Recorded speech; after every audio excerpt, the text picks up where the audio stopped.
Good evening. Welcome to Mind Matters, where every Wednesday from 6 to 8 p.m., although today we are starting an hour early at 5, we discuss relevant mental health issues. I'm your host, Dr. Wanzo. I'm a psychiatrist in the Atlanta area, have been in private practice for 27 years. Our co-host is Officer Paul Devine. I love that name. Welcome, Paul. Hey, Doc. He has over 20 years experience in law enforcement. And we have a guest, Miss Autumn Faust. Hi, Autumn. Hi, Welcome. how are you? Thank you for having me. Yeah. So this evening, we are going to do part 2 of a topic we discussed last week. The emotional aspects of being scammed and how to avoid being scammed. We are all targets. We are all vulnerable. Criminals across the country and around the globe. Small-time thieves and devious computer hackings. They are working around the clock to steal your money and your personal information. It's devastating. It's embarrassing. It's heartbreaking, said Penny Wasser, who, along with her husband Max, lost her life savings to a con man. Her husband, remembering his feelings in the aftermath of the fraud, confessed, "You really wish you would die." Richard Shapiro felt the same way. He was shattered when he discovered he'd lost his fortune in the Bernie Madoff Ponzi scheme. He said, "I know it sounds crazy, but it's like when people come back from war. It was just so shocking, so deep, and so out of the blue, unexpected." Some people have described it as a mental rape. And there are several kinds of emotional reactions that you can experience when you've been scammed. Anger, you go through a grief reaction like you've lost someone. You can have intense feelings of shame. Victims often blame themselves for not recognizing that they were being duped. They also can suffer from loss of confidence in their own decision-making ability and the ability to judge situations and people accurately. They may experience a generalized loss of trust in others, sometimes social withdrawal and isolation. They can experience loss of appetite, insomnia, and anger and anxiety. If you've been the victim of a scam, be gentle with yourself because it takes time to heal. If you know someone who's been a victim of a scam, be understanding. Most importantly, keep moving forward because if you stay stuck in victimhood, that further destroys your self-esteem and ability to recover. So as I said, people are working overtime to scam you. There's nothing that you can do to guarantee you won't be taken, but there's some things that you can do to reduce the risk. I know, Officer Paul, you discussed some things last week. I didn't know if you had any tips today on how to avoid being the victim of a scam. Unfortunately, being the victim of a scam starts with us. Most people make the mistake of thinking law enforcement is their first and foremost tool to prevent being victims. Absolutely, positively not. No. Most people, which include every last one of us, race, color, creed, religious background, financial background, means absolutely nothing. At some point in our time, whether we're buying a house, a car, if you collect any kind of item that you go online, auctions, to make it even more simple for us, how many of us have done Craigslist before? Let It Go, all of these different websites. You know, we're constantly being bombarded with people who have been robbed, scammed, or whatever, dealing with these internet sites. By nature, we want to believe everybody we deal with is innocent. We want to believe that everybody is just and they're moral and they're the kind of people who will really go out of their way to treat us the way we want to be treated. Okay, that don't exist. Let's just eliminate that right now. Everybody has potential of being a victim. And unfortunately, those of you who have will eventually realize that it's more than just you. So stop thinking, how can I let this happen to myself? The best of us, major corporations have been hacked and have scams, whether internally or externally. Unfortunately, law enforcement officers, judges, doctors, lawyers, your education level has nothing to do with what may happen to you if somebody get an opportunity to take advantage of I you. can testify to that. So, one of the things I want to focus on today is we've already know that some of all have been victimized.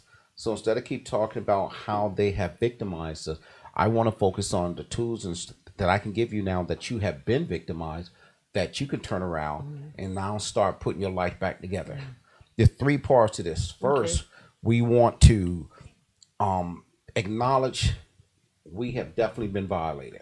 That's the first important thing we have to acknowledge. Because then we started looking at how much damage was done. Were money stolen? Was property stolen? Was our identity stolen? And then we got to turn around and shut down all means these criminals can benefit from it. Absolutely imperative. The moment we discover that we have been victim of some financial scam or fraud or criminal act, we have to act diligently. Time is of the essence. Second part, I can imagine that some people don't want to admit it. They're in denial about that. Most don't want to admit or refuse to believe because it's one thing to sit there and say I'm in denial, but it's another. How many of us want to feel stupid? Exactly. How many of us want to sit there and honestly admit that somebody took advantage of us, our stupidity, especially if we consider ourselves, well, I got 6 degrees, or I'm a doctor, or I'm this, or I'm somebody. I should know, but listen, your status and your ego is going to benefit the criminals who hurt you. If you can't acknowledge, man, you know what? I just got. Right. It happens. Do not lose sleep over worrying about what other people are going to think about you or how this is going to look. Unfortunately, those of us who especially feel that because of our status or who we are or where we're from, that this might be, just I say, it look bad. I don't want to look bad. But you're making criminals look good. Right. And they're going to keep doing this as long as people refuse to acknowledge and prosecute. So, the first thing is accept a mistake happened. Get past this nonsense of you feeling like, oh, well, you know what? I can't let the word out that somebody got over on me. Really? Right. All you doing is set yourself up somebody else to come and get over you, and over and over and over. Why you diligently looking at the front door? Somebody going to get you again from the back door. So let's just find ways to prevent this from happening instead of worrying about how we're going to look in terms of other people looking at us. Second, once we have acknowledged it, then we have to sit there and start making contact. Credit card companies, mortgage companies, billings, every place, your financial institution. Listen, you have to have a relationship with these. You have to know your credit card companies. You have to be able to call them and say, hey, listen, I have an issue. You have a fraud department. You have investigation.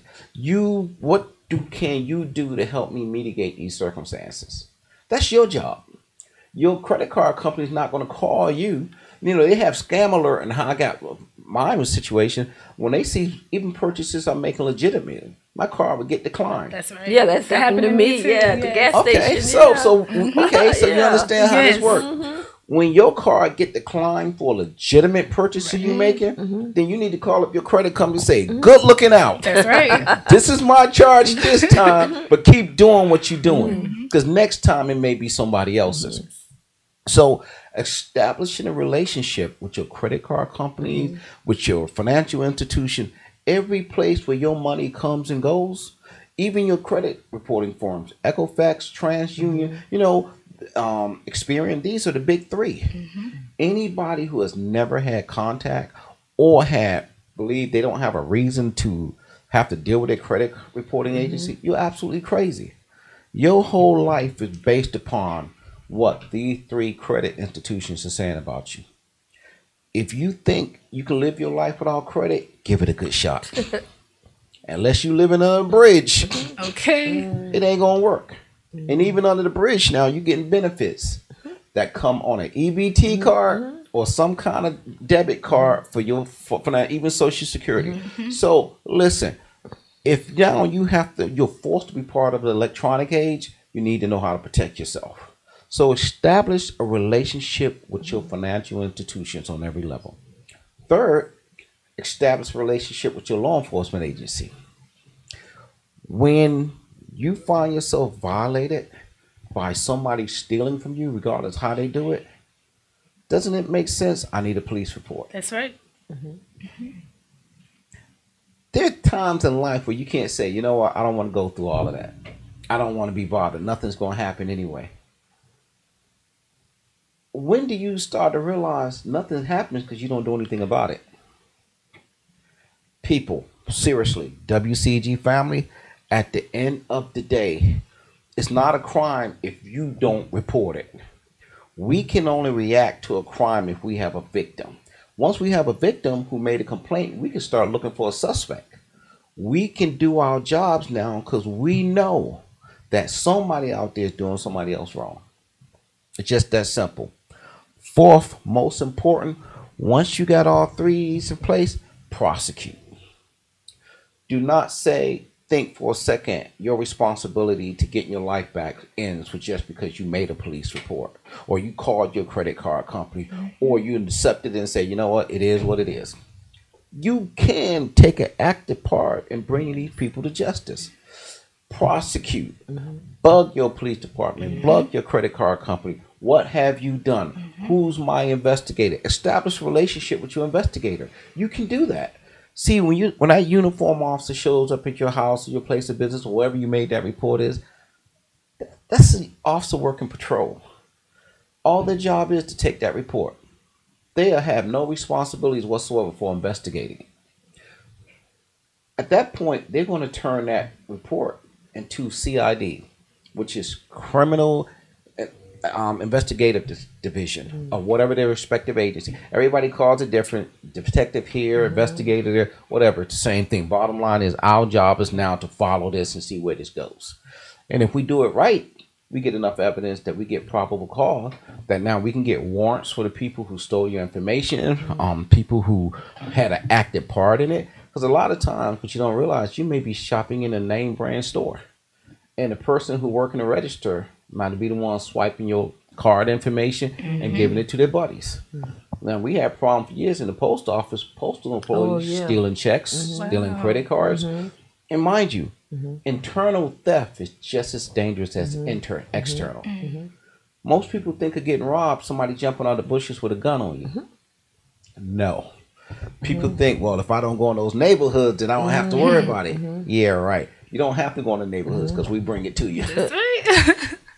None of us think about going into our daily grocery shopping or our big box stores. You know, even on Amazon, online, you don't have firewalls and protections on your computer.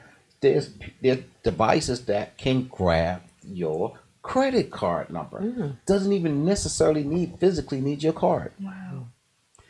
This happens every day. You go to an ATM machine.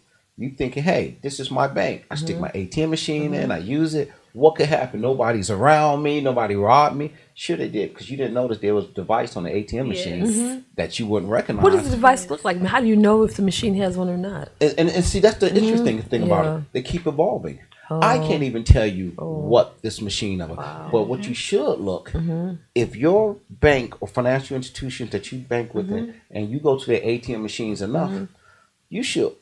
If they're the same old machines that they've been using for a while, and if you see something new or something out of the place on it, and most people won't because all they want to do is stick the card in and do their business and get going. Some should say, oh, okay, you should at least say, this is a little different. Yes. Or this is new. Something inside of you should be diligent enough to look at the machine, even putting your card in. If it's at an odd angle or a different way, it's a little different. Make a mental note. You and I are not proficient enough in this electronic age to know what's legitimate equipment or not. But make a mental note, follow it up next time with your bank. Or if what they call this a phishing device. It records your information on a strip. Every credit card has a magnetic strip. Even with that wonderful little chip now that's supposed to be anti-theft and all that, still, It's reading that strip and the information that's in that strip. And every time you use it, your card number, your password, all the information that's embedded in that card goes into that device that the criminals are using. So what is that? I'm just there's some kind of devices that people can walk around the store and steal your information from your credit card, some kind of device that they have, and they walk around the store with it. And it's funny because I can't remember the name exactly off the hand, but I know what you talked about. But what it is able to Bluetooth technology. Yes. Ask yourself, how many times you try to pair a new Bluetooth to your phone and it's picking up all kinds of Bluetooth signals that you don't know, especially if you're in a public place. Information is so easy to get now without having to snatch your purse or have your credit card or even have access to your personal information. Because all of us want to walk around with Bluetooth enabled devices. These PDA things we call personal data assistants or personal communication things, these things broadcast. If you don't want someone to know your whereabouts, then you need to turn off the GPS feature on these things. They're trackers. How many times have this thing told you you're doing something else and it's like, hey, you want to know where you've been today or yesterday or last month? I guess my phone is not that smart. Trust me. Mine The phones are smarter than we are. They just don't work the way we want to. That's smart. These things we have become addicted to. We can't leave without it. We can't do anything without it. Every 5 minutes we're watching. We have to have laws now saying hands free because people can't even drive without these things, without dying. Unfortunately, we have reached the point where the phones have become a handicap. This information in here, because this thing is consistently broadcasting. The first thing is to ask you, when you want to pair a new Bluetooth, do you want me to be visible to other devices? Yes. Everybody should know what these things are capable of. And if your device is visible to everybody else and theirs is visible to yours, what would prevent me from having a device that I can pick up all your information through your phone? Wow. So how do you protect yourself? Man, you need to do a lot of things. Or go back to a flip phone. Okay. But in all seriousness, we reached a place now in society, and people get so caught up in, oh man, now you really have to pay attention to what's going on. That's just a sign of the time. It's nowhere near a sign of the times. Let me tell you, this has been around since the beginning of time. There's nothing new about this. We are in a situation right now that most of us fail to realize that the information that we put into this goes to social media, whether Facebook, Instagram, or whatever else is out there, Snapchat, this chat, grandma, MySpace, your space, whatever. You're putting out information. You're putting out a lot of information. To prevent you from being victimized by that information, you got to be smart. This takes us back to number one of my prevention techniques. Again, pay attention to what you're doing and acknowledge that, listen, I'm contributing to myself being a victim. If you're going on a 2-week vacation, why are you posting it on Facebook before you leave? Let's give me 2 weeks to burk into your house and take everything I want. Now, I'm not going to rush now because I already know your alarm going to be off because I'm cutting the wires. I already going to back up a U-Haul to it because nobody going to be think twice you're gone. I'm going to load up everything in your house I want. So as they cut the alarm, they can cut them before they get into the house? Keep in mind, your alarm system, most especially if you have an older system, just like everything else in your house, is hardwired. If it doesn't have a battery backup, if it doesn't get power, it doesn't work. A more modern alarm systems have a battery backup in case times like power outages or storms or something, or for whatever some of us who may not pay their bills, you know how that works. At least you know the alarm is still going to work, even until you get your you call the electric company, be like, hey, listen, you know what? I know I missed something. The check must have been lost in the mail. But you're saying they can cut the wires before they enter your house somehow? Absolutely. Oh. Okay. There's a difference between professional criminals and criminals or opportunists. Gotcha. Professional consumer, this is as much as you go to your job. They understand those who don't link in prison system. For a lot of them, they learn how to become better criminals. They learn, most people stick them signs in their heart that say, I have so-and-so. Right. 90% don't. And even if they did have it, it's not active or monitored. Even if it's active or monitored, you know how many people have alarm systems forget to turn them on? or so used to not having them on that they don't even think twice about it. Think just because I have an alarm that I should be good. Alarm is like having a firearm that you have no training. False sense of security. Criminals are smart enough to realize who will and who will not. You know, criminals pick their victims. They're not going to look at somebody or try to jump on somebody which they have just as much chance of being a victim themselves. They're looking easy prey. And believe me, if they go after somebody who can probably be somebody give them problem, they're not by themselves. There's teamwork involved in it. There was some amount of planning. They picked this person for a reason. They picked you for a reason. One, paying attention, so you taking money out the machine, knowing you're going to have a large sum of money on you, so you're making all these high dollar purchases in the mall, and you're not even remotely thinking somebody's paying attention to you. But you just paid for $2,000 worth of phones and gizmos and Christmas presents. You carrying around a lot of money in your bag. Yes. And I think that's exactly where the diligence comes in, because if they see you making all these purchases, you're not even going to be paying attention to if they're taking another $1,000 out of your account. Absolutely. That same card you just used, they're using that somewhere else. And with the phones having Google Pay, Android Pay, Apple Pay, all these different types of pays, that definitely is where the diligence comes in. Is that safe to use those kinds of payments? And here's the sad part about it. All the companies that front these tell you yes, because we have elaborate security system. We have checks and balances. We have all these means of protecting you if you were victimized.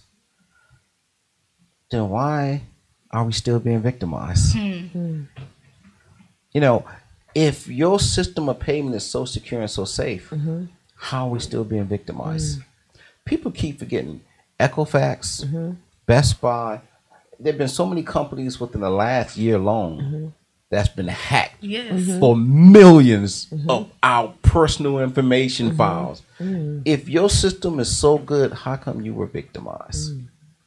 And most don't want to report it to us. Right. We don't find out from the companies. We find out from the news. We find out from sources internally what took place. You know, I've had this fear about doing online banking because I'm afraid someone can access. I mean, I know a lot of people do, but I've had this fear about doing online banking for that reason.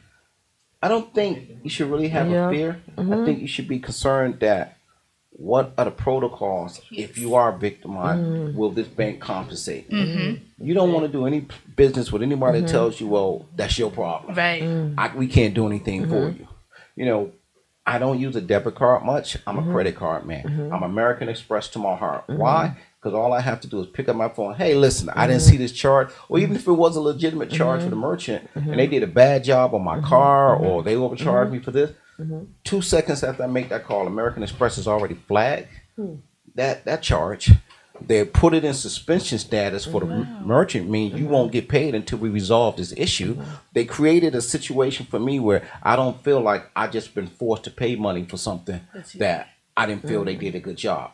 Especially how many of y'all took a car to have work done. Oh, yes. And you like, hold up, wait a minute. First of all, this was more than you said it was going to be. One. And then now you went and did things that I didn't ask you to do and you want to charge me for it. And worse, you drive out 2 miles down the road and you just spend $500 or so and your car break down. If I brought it in because I was having heating problem, why did I overheat 5 miles after I left your shop? Not a problem. Most places, because one of those reasons, they're not going to let you take your car until you get paid. Right. You pay for it, then you get your car. And most of them feel like you forced to pay for something, but you need your car or whatever the situation is, then you're between a rock and a hard place. Man, I hand that American Express over like it's candy. Here you go, swipe it. Because I know the minute you swipe and I drive off, I'm on the phone with American Express. And 2 minutes later, you're going to call me, and especially by the morning of business, hey, here's a situation. We tried it. Yeah, you tried to. Good luck trying to get it done. Well, you didn't give us a chance to fix it. Sure I did. But you made it very clear to me I'm not leaving until I pay for my car. So I'm making very clear to you I'm not happy with the job you did on my car. There we go. So as far as I'm concerned, we even. See you when I see you. See, I'm only 5'8". I'm too short for long conversations. So I don't indulge in all of that stuff. But at the end of the day, this is where it comes to knowing your rights again and understanding the power that you have. As a law enforcement officer, I do not like having to take reports from people who have been victimized, especially when some of them were so blatant that I have to ask the question, do you know the name of the person? No. Do you pay them by cash, check, or credit card? I gave them cash. Why? You can't track cash. Did you have any other means to getting in contact with? No, this was a friend of a friend and they said they'd take care. There's nothing for me to follow up on to help prosecute, to help investigate. There's nothing anybody can legally do because you don't have any information to share with us.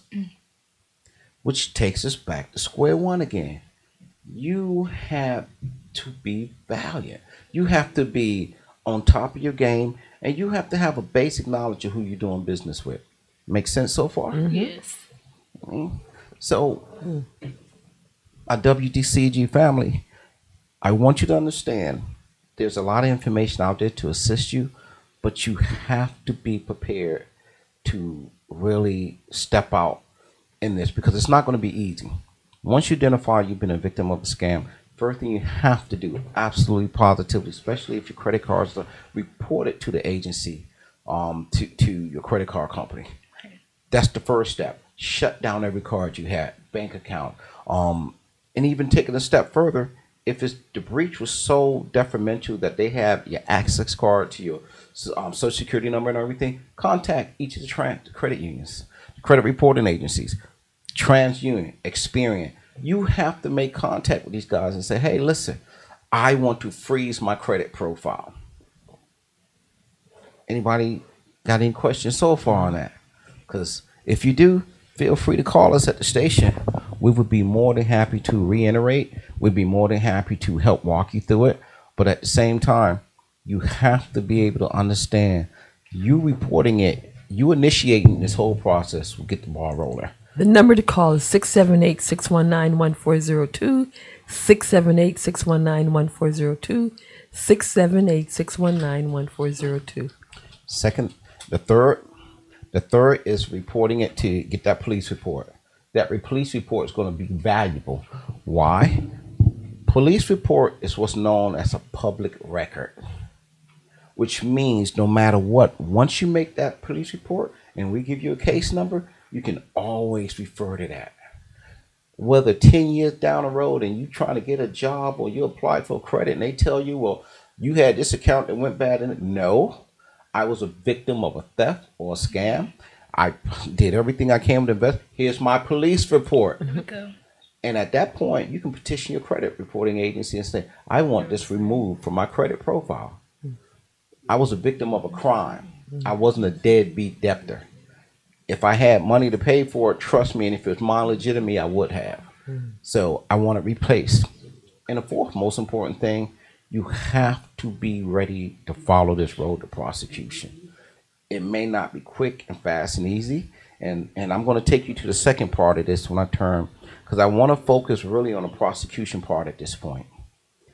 One of the tips I want everyone out there who has been a victim of any kind of financial credit card fraud to understand, you have to be diligent about providing information to your law enforcement agency. And a lot of time, the law enforcement agencies and credit card companies, they're not on the same page. Why? And I can tell you, if you're not aware, your privacy, your financial institutions say they care about your privacy to the point where even law enforcement now, we have to go through subpoenas to get your information. In other words, if you say you don't want anybody to know your cell phone records, your credit card transaction, see, unfortunately, especially in the last 20, 30 years, we have had a lot of high-profile divorces. And the first thing they want to know, what are your cell phone records? Who are you texting? Who are you calling? Whoever you do your cell service with, whether it was T-Mobile or Verizon or whatever. It used to be, well, we want to go get a record of your phone records. What if I don't want you to have a copy of my phone records? If you're going to use it against me, whether in a civil case or a criminal case, I'm going to do all I can to prevent you from getting that information. Same thing with law enforcement. We can't just go in and request that anymore. we have to get a subpoena to get your information. Well, if you're a victim and you want your information in law enforcement hands as quick as possible to apprehend these people, keep them from doing more damage, what I did, I simply just went and got that information directly from my credit card company, and I handed it over to my law enforcement agent. That way we cut out the subpoena process. Because the subpoena could take anywhere from 30 days to 90 days or longer. Credit card companies have no obligation to move quick or fast. And you would think that they would do everything diligently to protect you at your best interest. Believe that if you want. Wow. They're not cooperating at all. Matter of fact, they're more concerned about not having to open up their files. Keep in mind, anything financially related, credit cards, outside of credit union, these are private corporations. Law enforcement agencies are public agencies. Public and private doesn't always work well together. If you really want prosecution and due diligence on your case to move accordingly, you go get that information from your financial institution, you hand it over to your law enforcement agency. That just cut out one vital step that could take a lot of time. Time is essential when your money at hand. Most of us don't take the time to think that, wow, I wonder what are they doing? I made this case almost a month ago and I still haven't heard anything. You haven't heard anything because you haven't made it clear. Listen, I'm not one of those who's just going to go just disappear. Right. It's less work if most people say, you know what, I don't even want to be bothered anymore. About the ones that demands from me, why is no one calling me? Why is no one not requesting information? How close we are to tracking these people down? You have to be diligent and constant. Be on your credit card agencies to make sure they're investigating on their end, and your law enforcement agency to make sure that they're prosecuting on their end. It is tedious. You got this look on your face, Doc. What you want to say? Talk to me. I'm just thinking, just some of the things you said and some of the situations that I've been in, and it was one of the case of financial fraud. They did prosecute the guy, and he's supposed to make restitution, but I haven't gotten anything yet. And see, that's the sad part about it. This goes back to what I said about establishing a relationship with the agencies you deal with. You want to be so much into what they're doing that you should be on a first name basis. Don't allow yourself just to be another person or a number in that system. You're case number XYZ 2000. No, I'm Paul DesVignes. I'm Cassandra Wanzo. I'm fall, summer, winter, and then eventually autumn. Seriously, no one cares if they don't think you do. That's right. Don't make the mistake of thinking that somebody could care because that's their job. It's absolutely positively not their care if you don't. There's a lot of information that we have to share, not just today, but ongoing in regards to financial fraud, credit card fraud, where we have been. But today it's getting even better because we're talking billions of dollars each year that are stolen and very few prosecutions. That's a lot of money.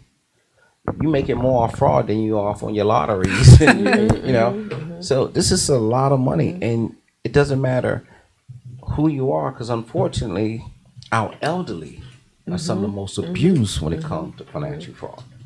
So, those who are caretakers or power of attorney, or grandma, great grandmas, or whatever, grandpa if he's still around, and grandma haven't did him in by now. You got to keep in mind, people calling them every day.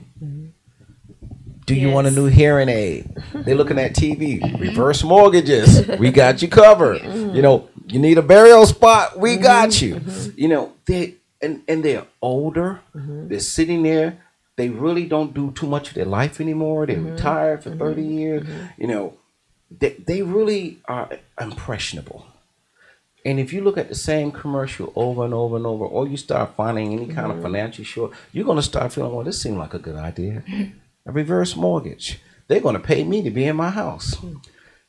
There's no such thing as something for nothing. Exactly. That's right. They get paid celebrities, and these are compensated sponsors to come on TV and talk about how great a reverse mortgage was for them. I know well you made enough in your lifetime that you don't have a reverse mortgage issue. So why are you in there? But they don't look at it rationally. And then they get compensated actors who their age range, that who they remember when they was young, like, wow, is he doing it? I could do it too. Because, okay, listen, this is where the hustle comes in. You know, if you had somebody 20-year-old telling you this, you're like, what you know? But still, we're at the point now where we have to understand that these frauds keep taking place because they're very profitable. We're making big money off it. Thank God I'm a Christian. I got a little morals. Okay. Yes. Anybody who's halfway talented with the computer can do a lot of damage. What about this? Some young kid, remember in Georgia, a teen, and he had some kind of fraud thing going. I forgot who. He's hacking for dollars, baby. Right, but he was a teenage black kid here recently. I don't know if you remember something about that recently. It doesn't come to mind at the moment, but I was just sharing with you all at lunch. I just received a text from my niece yesterday asking me, telling me she hasn't heard back from the man I referred her to. I'm looking at my phone, and I have so much going on. I just couldn't recall, and I was thinking maybe it was some months ago. So something had me to text her back to ask her. And I was reading you all the conversation that we were having through text message, and it was just so weird. I received a call. The text. Hey, Auntie, how are you? I sent all my information to the man you referred me to. I only heard from him. I only heard from him. I have not heard from him since that day. Anything else? We're just trying to make sure everything is okay. So my mind, since I was already preoccupied, I just could not remember the conversation or either referring her. And I thought, maybe it's been a while back. So I just texted her back and was asking her, please refresh my memory. She said, that man that was writing me for a grant for a loan, I sent him all my information and I have not heard back from him. I'm like, well, what's his name? Do you remember writing me in my IG message? And I asked him his name, and she said Michael Bennett, and I'm gonna put it out there in case anybody's been scammed by Michael Bennett. And I said I really don't remember, and I went into my phone contacts, and he's not in my contacts.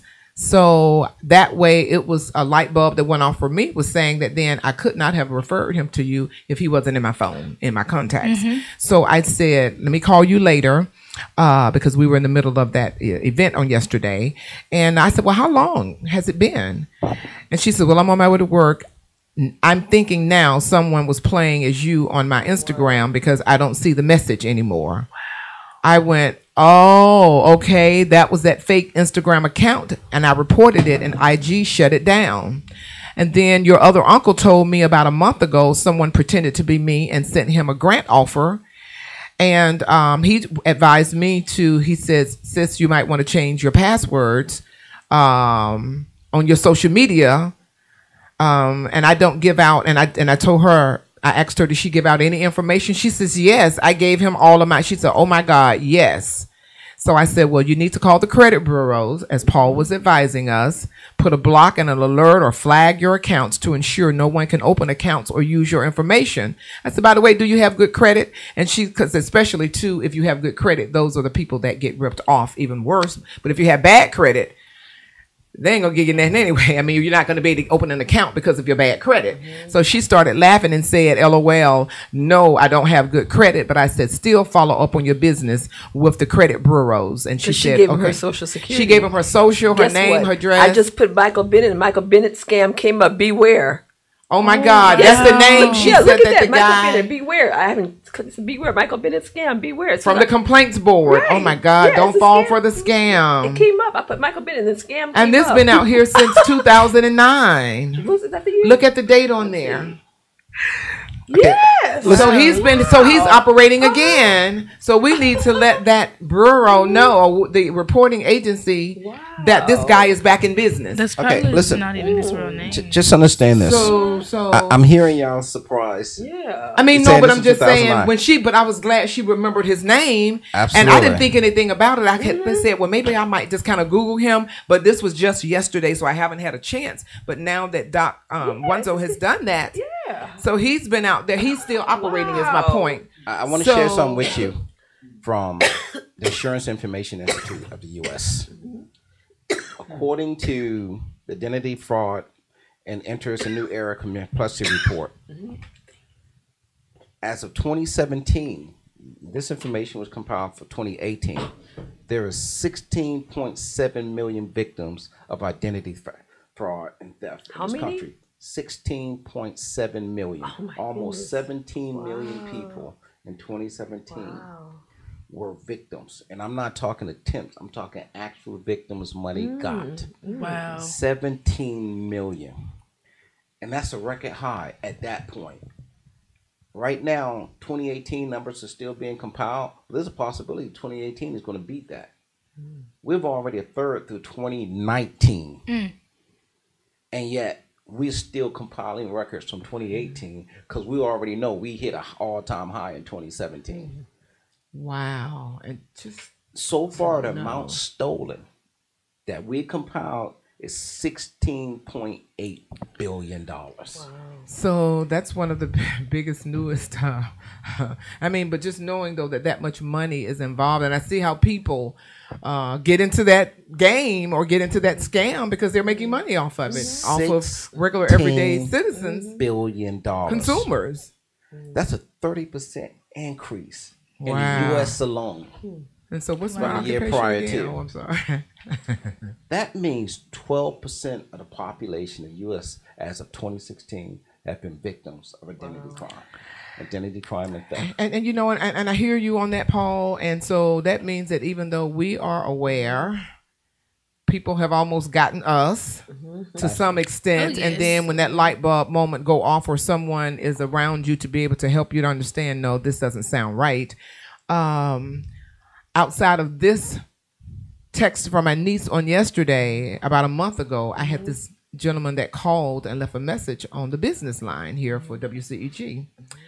And he was very calm when he left this message. So when I called him back, he chewed me out. And I couldn't figure out. I'm like, sir, hold on, excuse me. Maybe you got the wrong person. No, I don't have the wrong person. Don't call my number anymore. You've been calling me trying to get this money. And I'm saying, sir, maybe you got me mixed up. And then that's when I found out that the number, well, after I let him say his piece, I reached out to a couple of people that he was asking for and name dropped on the message. So I reached out to them to say, well, this person called and I don't know him and he's accusing me of doing some things. And then as I was talking to them, the light bulb went off. And that's when I found out that someone had spoofed the WCEG phone number. And we talked about that the last show last week, how they can make it come up to say WCEG or Georgia Power or any other company. They can spoof that business number to make it appear that they're calling you. Right. So you're going to pick up. So you cannot believe the caller ID in your phone. I've learned that the hard way. You cannot Absolutely. believe your caller ID. And so now with just hearing those billions of dollars, but then it's like, what can we do as a society, or what can businesses do to protect themselves for people to not to have to go through the scam? Or is it just anything that can be done I'm glad you asked. other than just you being aware and diligent and saying, get off my phone and shut it down and hang up? But we have to. Being aware and diligent is personal for us. That's what each one of us individually have to make that decision and be strong enough to shut it down. Most people get on the phone with somebody who's talking to them on the phone and their sales pitch is so strong. I can't understand, because I want to tell somebody sometime when they're reporting, why don't you just hang up? Most people caught up in, well, I don't want to be rude, or I thought it was something legit. No, I'm Listen, gonna be rude to y'all, right? when you get to the point and somebody's saying stuff that you ain't trying to hear, Click. Right, you could. you'd be amazed how many people can't. But I'm going to take you to another level. How many of y'all have credit cards or debit cards that chip inside of it? Yeah. Yep. Well, the companies are sending them out. You're right. As of 2015, They're replacing them. Yeah. just think, as of 2015, that chip has literally became mandatory between all our major credit card issues and financial institutions as a way to. So it's supposed to be a way to help out. It was supposed to be the newest thing combating fraud. You're making your cards more secure. You said was. Because let me just say Keyword. this. But that's giving them. Oh. And in the United States, these chips were added to cards to make them difficult to counterfeit. So what the thieves did, instead of focusing on the new cards, they went after opening up accounts that the cards are based on. New account fraud occurs when a thief opens a credit card or other financial account using the victim's name and other stolen personal information.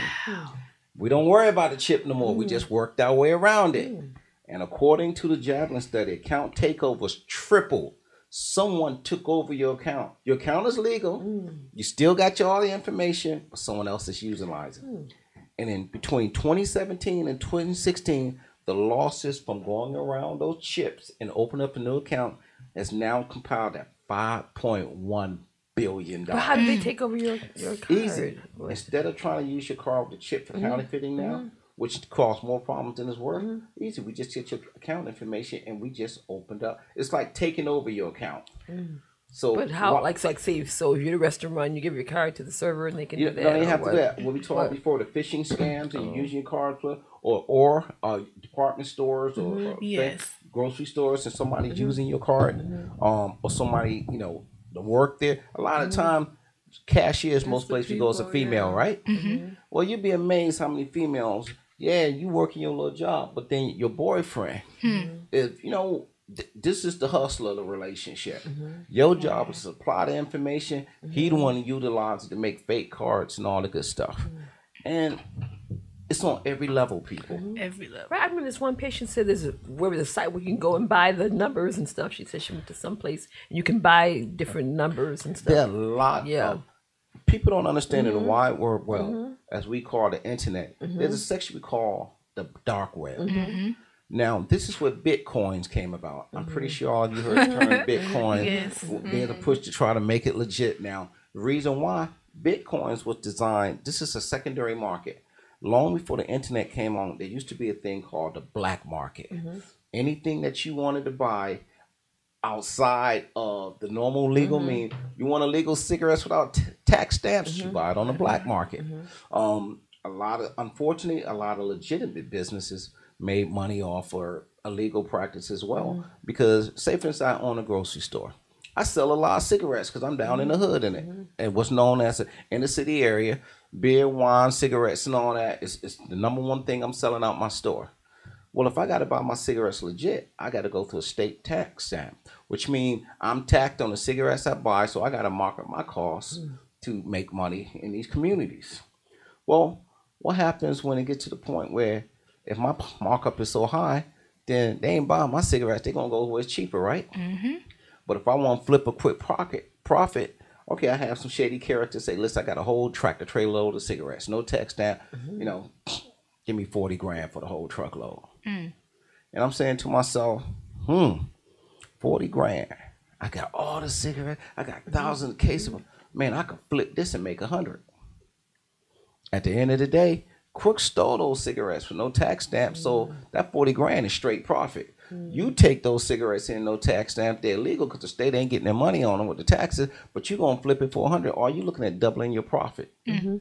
This goes on until the relationship goes sour. Somewhere, somehow, somebody gets mad or something go down, and then, that's when you hear, on an anonymous tip, we rated so-and-so today. See, that's how we put dope boys out of business, anonymous tips, I said, for future dope boys out there, better be good to your baby mamas, because at the end of the day, 9 times out of 10, hey, But the bottom line is identity fraud and financial fraud, they're evolving. Don't make the mistake of thinking that this is something here and now. They're actually just as progressive as the companies that designed to prevent them from doing what they do. And a lot of time, these companies are one and the same. And show you how back in the day when radar used to be the big thing, everybody used to hate about driving on the highway because the police using radar to write you those speeding tickets, right? It's these fuzzbusters. Yeah, fuzzbusters. But you had other companies that were selling radar detectors. What's a fuzzbuster? Yeah, that's what we call them, fuzzbusters. But So if they're selling us the radar, radar so we can clock you, and they turn around and selling fuzzbusters to the general public to prevent being clocked, they're making money off both sides. And at the end of the day, it's business. It's nothing personal.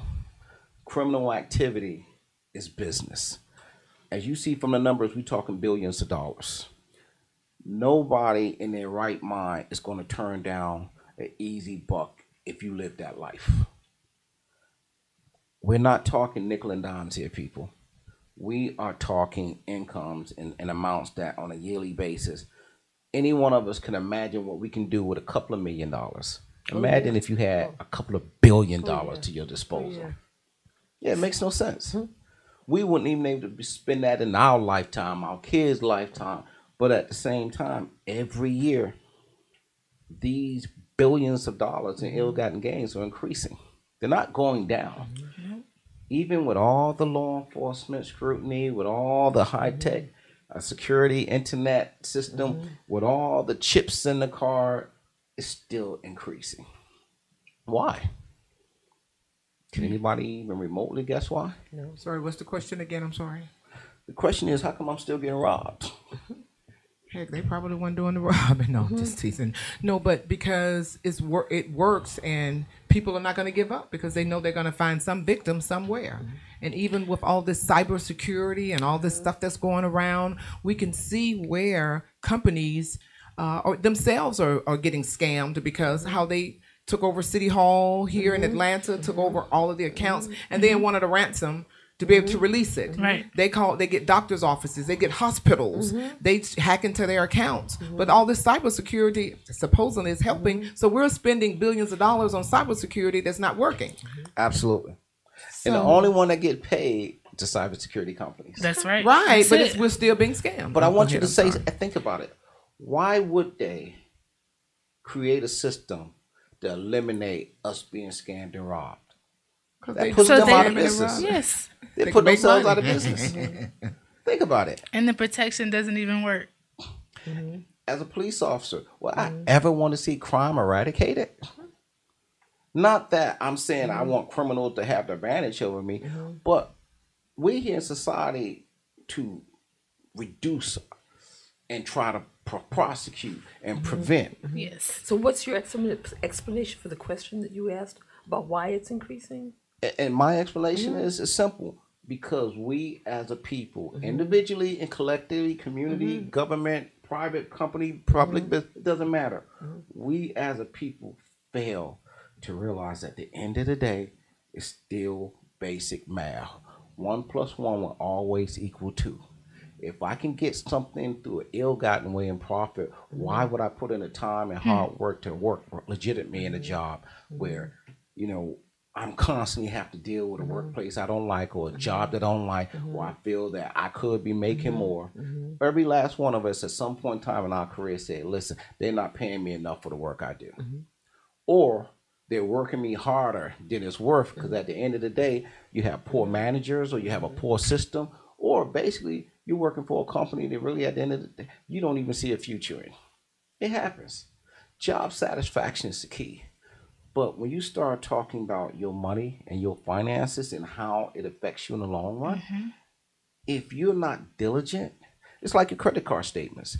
I don't always watch my credit card statements each month. They come into the mail, I throw them in a pile. Really? I get to them when I get to them. Oh no, I look at everything. I tell them everything, making sure, and I go down the list. Yes. But then I'm glad too that my bank, because I've gotten upset with them before because I'm out shopping trying to get things done, and my charge was denied. Yes, that's happening. And then I'm like, wait a minute, I know I got money in my account. And then, I got to get out the line, put my stuff, leave my stuff at the counter, and then go to the car and chew them out, like calling, well, I just tried to charge. Right. Well, Miss Rogers, I saw that this charges was going on and we weren't sure if it was you, so we declined it.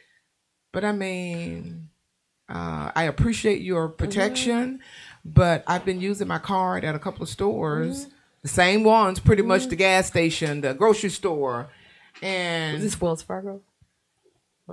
no, SunTrust. Oh, okay. Wells Fargo is just as bad Right, too. that's But why I had anyway, issues with Wells Fargo. right, but SunTrust. But I guess all of them. But it's just the fact though. Now, when they need to shut people's card down because of don't. possible fraudulent activity, they don't. Right. And then these people have all these fake racked up charges, thousands of dollars worth. But then you calling me because I'm filling up my gas tank. That happened with the gas station. And so when I'm twice, like, yeah. and then I don't have cash money on Exactly, me. So what do you yes. want me to do? Yes. Or you buy groceries? I'm hearing a little hostility here. Yeah, because but how can you cut me off? But then this other lady over here just lost a few $1,000s where somebody got into her account and hijacked it. But then you didn't shut down her charges. I mean, really?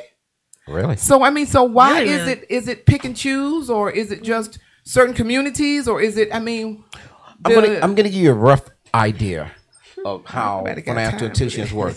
I'm not gonna say it's right. I'm just gonna give you a rough idea. They look at patterns. They look at patterns and say, hey, listen. They see multiple charges back to back for the same type of items.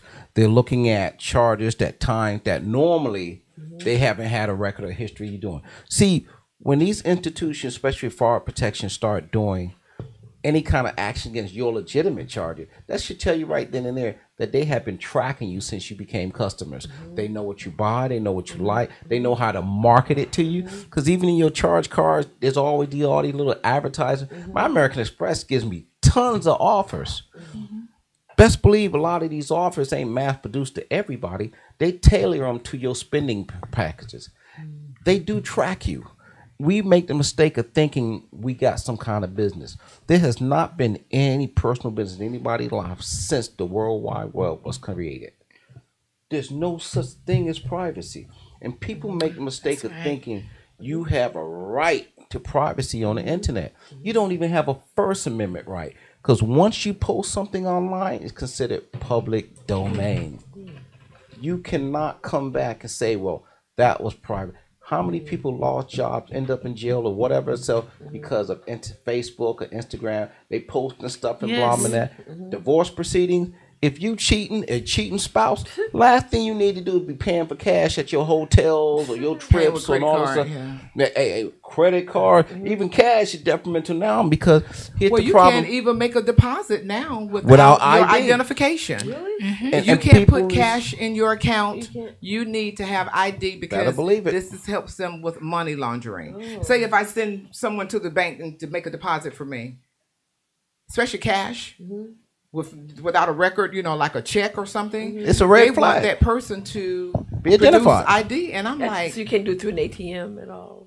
And see, well, your ATM record is going to show that Right. you did the transaction. They got your account number and all that. But say, for instance, I send you to the bank. Okay, can you just put $100 in my account or something? They're going to want your ID before they put that $100 cash in there because they keep up with the transaction and who's depositing it because of money laundering. But then they do that over these little simple dollar. I mean, well, my small dollars. I don't know about anybody else, but and I'm like, well, it's my account. Yes, but Ms. Rogers, we still need to have your identification to be able to. and they can't take a deposit without the ID. And that's all coming from the government. And so it starts up high and it just trickles down. But I can't understand. Well, if you can do all of that, why can't you take care of this other issues that we have transacting business? It's just, it's crazy. Well, you got to keep in mind it's a matter of priorities. Right. And it will always be priorities. And unfortunately, and don't think for a second I'm defending private companies, public companies, government institutions. I'm not at all. But what I'm saying is it's like how we run our own household.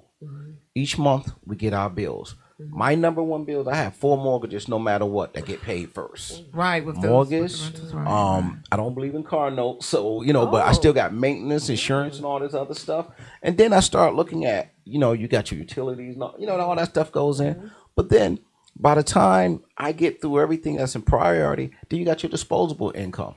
You got 2 options for disposable income. You can save it or play with it. That's the bottom line. Right. Both. Everybody, all of us at some point in time, we work so hard and you feel like, man, you know what? I deserve this. I deserve to go out. I deserve to I deserve a good vacation. Even if you want to put it and say, I deserve this kind of car.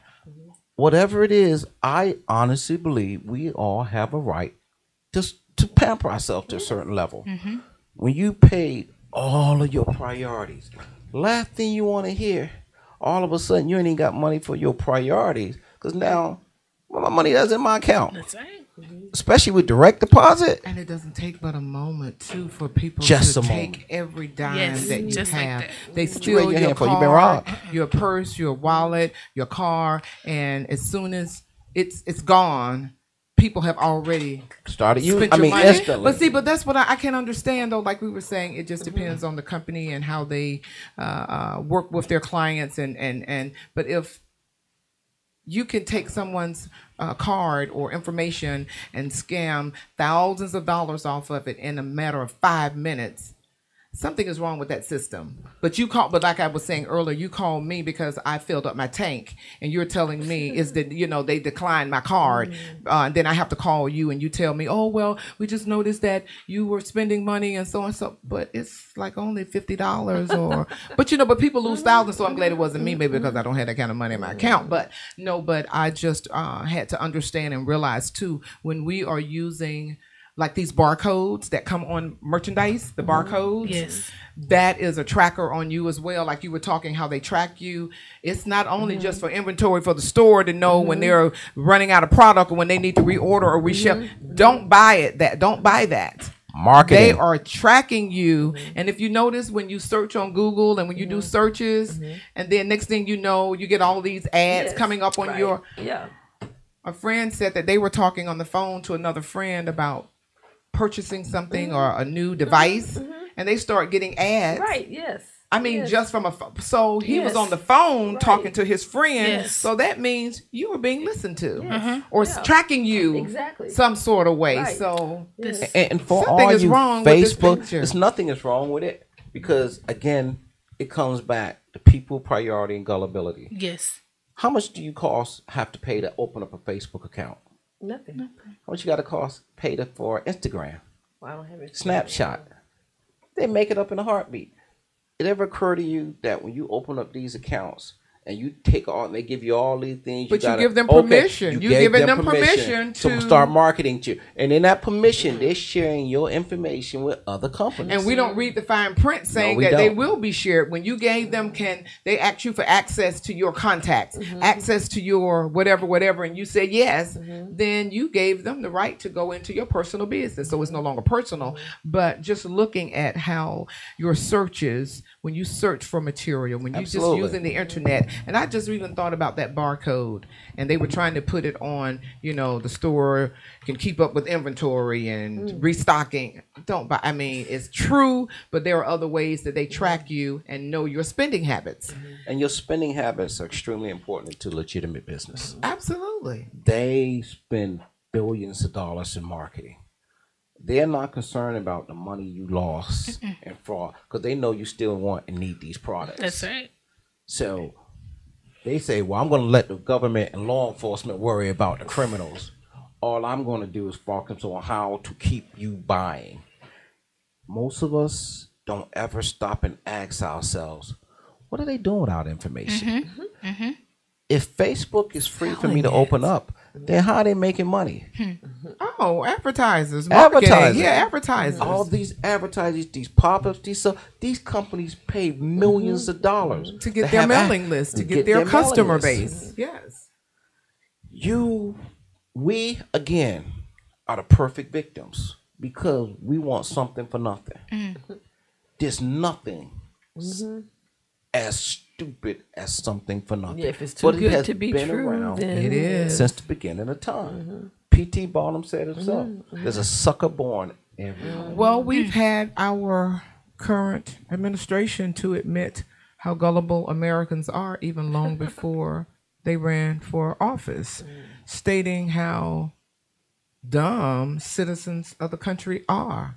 And people, and I don't want to belittle I ain't calling anyone, no name, but it's but we got to rhymes understand, with dump. But anyway, we are all, no matter what race, nationality, religion, we creatures of habit. We tend to do what everybody else do because what nobody they call want to be an outcast. herd mentality. Well, Yeah, the herd herd mentality. mentality, yeah. And those of us who are really religious or rigid cultural, That's the tradition that we were raised by, our parents raised by. We're not stepping outside of that. Right. There's not a lot of people who are strong enough to be different. And break it's certainly that not a cycle. majority. Yeah, to break that cycle. Even we look at the generations and the products in the African American community.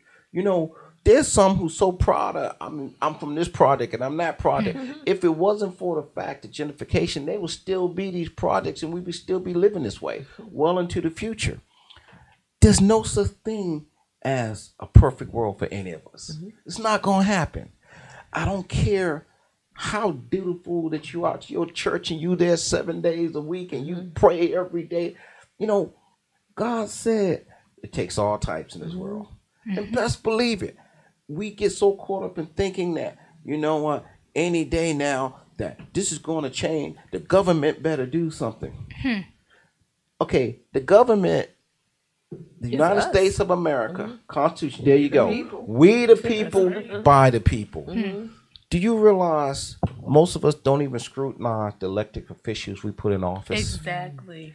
And then when they get caught up in their criminal and corruptive activity, we find out they were connected to this business and that business and how underhanded they were. Then we got a problem. Then we want prosecution. We want something done. We the people, the one who put them there. Yes. Yes. What do you want done? And then they even elect the ones higher up. Absolutely. So, it's a system. And I'm not a conspiracy theorist or one of those all this. Listen, I could care. This is just basic everyday hustle. exactly. There's no such thing as anybody looking out for you better than you can look for yourself. There you go. You will never beat the system. I don't care who you are, where you're from, what you do. And it's not just here in the United States of America. This is around the world. Business is business. We have multinational corporations, which means we operate in all the major countries around the world. Coca-Cola is one of the biggest. Now, I don't have anything bad to say about Coke because I like Coke. I drink it by the case. But at the same time, Coke sponsors every major sporting event. Go ahead. You got something on your mind? Talk to me. Come on, Adam. You're the guest. Say what you got to say, girl. I'm just thinking about the more you're saying all that, basically the hustle doesn't stop. Never. The hustle doesn't stop. And that's on all levels, all demographics. The government's hustlers too. Like everybody hustles. Man. And we in the black community make the mistake of thinking a street level hustle. Let me tell you, your street level hustle is nothing compared to world hustle. That's right. Your nickels and dimes is nothing compared to the billions and trillions that circulate.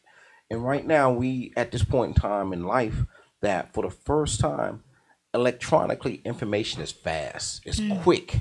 You can be robbed of billions and millions in a heartbeat.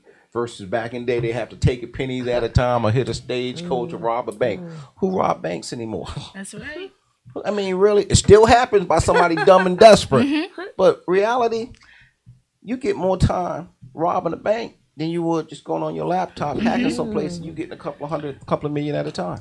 Well, go ahead. So it's kind of like, I remember, Dr. Wanzo, you mentioned that you were a little hesitant to do online banking. Right, yeah. I just thought about this too. So the same way with paper trail. Paper trail and online banking are still kind of hand in hand. It's not really a difference. One's just online now versus wasting paper, but the information can be accessed just the same. Just the same. And I had those same feelings too at first about online banking, but I don't use it on my phone. I only use it on my laptop that I leave at home. Why is that, if you don't mind me asking? Because if someone takes my phone, they have your they got everything. Okay. So I do my I check a few emails only on one email account on my phone. But I don't have all those mobile apps to pay my phone bill, to pay this. I just don't do it. I just use one online banking and I just pay my bills on my personal computer at home, but I don't upload apps to take care of personal things. I just have that. Basically what you're saying with your phone being information being available, isn't that more likely to have your bank information hacked This from device a phone? here have everything that matters in your life. Because when we first get these things, whether you are new to a smartphone or you upgrading from an old one, the first thing it says, do you want me to transfer? Do you want me to connect with this account? Do you give me permission? And when you hit allow for anything this phone want to access in your personal business, you just open it up. See, we like the convenience of knowing we can go to Google and put our Google code and everything transfers from the old phone and you don't have to worry about. So are you saying, though, that your phone is more likely, if you do online banking by phone, then you're more likely to be hacked? Everything. You allow this device to have access. That's why, and I guess to me, just already having that that phobia about using my phone to access my bank account and other personal things other than calling people and texting. I don't really too much do anything on my phone, and I know it's a smartphone, and that's why I guess since it's smarter than me, I don't do too much on it. But I just use that one device that's stationary in my home, and I don't pay any bills if they can't wait till I get home to take care of my banking. And I really don't even use an ATM. Unless it's totally necessary. I don't even go and withdraw cash. I don't do deposits or checks or anything through an ATM. If the bank closes at 4, then I wait till the next day at 9 o'clock. I mean, that's just, I have that phobia about it. But then even too, as we advance in our society, you know how some of these, as you mentioned, well, you know, IG is owned by Facebook too. If anybody don't know, right. Instagram is owned by Facebook too. So that's the same entity. However, do you notice how when Paul was mentioning how you know, all these accounts are free and so forth, and you give them their personal data and all this other information that they can access, but we are really just not even aware of some of these games that they put on these on Facebook. Yes. What would you look like in 50 years or what would you do, you know, what is your motto for life? And I've just seen people and when you access any of those outside apps, you giving them access to all of your data too. And people have to be careful. I don't use that instant messenger on my phone. If I do use it, it's on my computer. So what's the issue with the instant messenger? Well, you know, where people can inbox you. Right, but what's the issue about using it on the phone, though? Well, I just don't use, because you get too many notifications. I turn off the notifications, but people were sending all that dumb stuff. Excuse my French, but they were sending these dumb, like chain letters that we used to get back in the day, where they tell you to send this letter to 10 people, and people start using that for instant messenger. I mean, for your Facebook Messenger. Send this to 10 people, you're gonna get a windfall, or if you send this to 10 people, you're gonna. Right. I'm like, duh, get this off of. I mean, so I took the app off of my phone, or I didn't open up the access to the instant messenger or direct messenger or whatever you call it, but I just don't play those games. All this casino stuff and solitaire, and people do. So you're allowing all these companies access to your personal data. So I just don't do. I got a question. You have it's funny she used to say that. How many of us have insurance policies? Well, auto, home. I mean, all of us. Everything. Disability. I mean, yes. And then we used to sit there and think, state of Georgia, you're going to drive a car, you got to have no fault insurance, right? Right. If you got a home, you got a mortgage, definitely your mortgage company requires you have insurance on it, right? Yeah, that's a scam too. All this, and then they don't want to pay you when you need it. You got to have liability insurance because you never know something happen. How many of us thought we see today you can buy identity theft insurance? Oh yeah, they've been selling that for years. They've been offering you that for years, and you still insurance for someone not to take your identity. That's like the cybersecurity, but they still now breaking into your account. These were all these companies where the cyber comes talk about we can protect, but now it's being offered by our mainstream insurance companies. The top 10 insurance companies for identity theft insurance: Nationwide Insurance, State Farms, Travelers, Markel Group, Liberty Mutual, Hanover Insurance, Allstate, Erie Insurance, Farmers. Remember that, bro? We are farmers. Stop. Mind you, now this used to be the mom and pop little insurance company who was the tech side. Now the big ones saying, hey, we want a piece of that. People scared. Man, that's another source of revenue. Who's LifeLock through? I always see ads about LifeLock is it's an independent company, but it's like another insurance. Okay. Imagine when you got your travelers and your farmers and all the big ones saying, "Hey, that's not a bad hustle." And what is I always hear these commercials about this mortgage protection fraud? Someone doesn't steal your mortgage or something. I've heard them even with that advertise mortgage insurance premium, I'm not sure about the not that, but what this you're one talking about. where they can like get the title and then take your house or something. Understand that one there is a little more difficult in terms of that. That's somebody who you actually have some kind of power of difficult. But keep in mind, those of us who are homeowners, one of the charges on our mortgage that we always fought for years that we had to fight to get taken off. PMI. PMI. Private mortgage insurance. Right. That has been the mainstay for decades in mortgages, especially in the United States of America. And the first question request, well, who benefits from PMI? The insurance, I mean, the mortgage company. The mortgage company. We pay it for their protection. Right, and then, and if something happens, say for instance your house is repossessed, then they want to post to foreclose. Then they want to come back and check. Well, we only got this much for it, and you still owe that. I wish you would come in. Well, and when you try to get rid of it, they want you to jump through all kinds of hoops. Well, you have to have this, or you have to have your debt to income, or you have to have at least half the more. Hey, listen, you know what? That's too many hoops. Bottom line is, this is the profit for you every step of the way. Absolutely. You got 10 years of PMI that you never gave me anything for. And you get nothing back in return. Nothing. Nothing in return. Well, what I wanted to find out, though, since we do have a millennial in our studio today. Hey, millennial. Hi.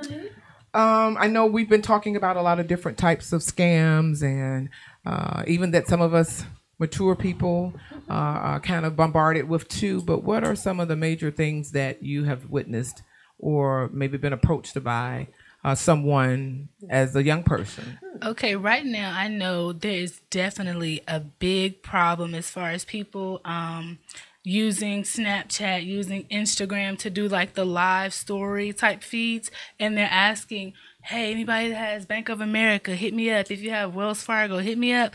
They're using people's information to get more money for themselves, and then they split that, flip it, and give them like half of the profit. How do they what are they asking you? They asked them, they asked the person, okay, hey, do you have Bank of America? If the person says, yes, I have it, it's basically like a cash hookup, cash connect. The person that's asking them if they have Bank of America is a scammer. They already have access to other people's money. So they have this amount of money, and by them pulling you in on the deal, asking you, do you have Bank of America? That allows you to get a portion of that money and them to get even more. But how are they asking you for money, or how are they trying to get access to your money by asking you?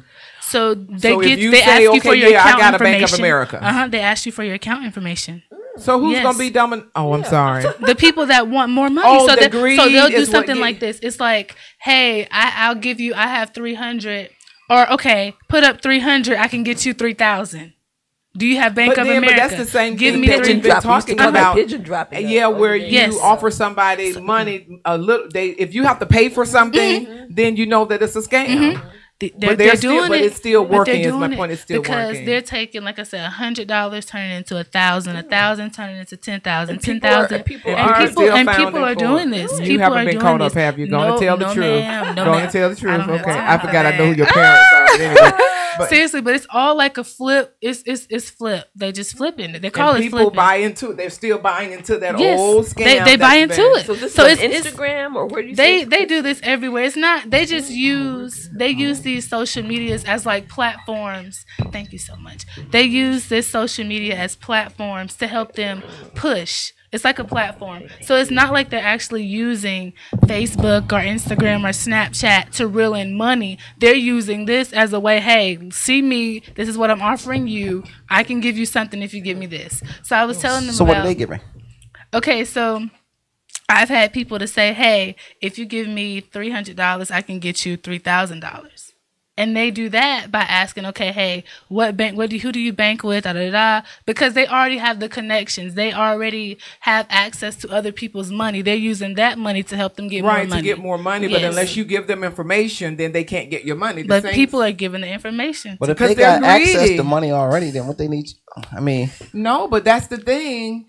They'll tell you, well, it's just like the pigeon drop thing. They'll tell you, Same okay, thing. I found this money and it's $10,000, but you hold it, but I'm gonna need you to give me $1,000 of your money so that you're gonna keep and then you open it up when you get around the corner, and then it's just full of newspaper and things like that. It's the same one. It's just another different type. And just younger people doing it. I don't think it's too much of a difference. I just think people are getting smarter about how they're trying to be sneaky or scam or play the game. Yes. I don't think it's anything too different than nothing's new under the sun. Right, so nothing is new under the sun. So I just feel like has anyone ever asked you? they that? have. Wow.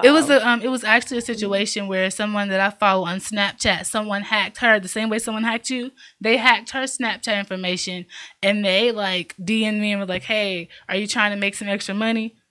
Not at all. No, thank you. I was like, no, thank you.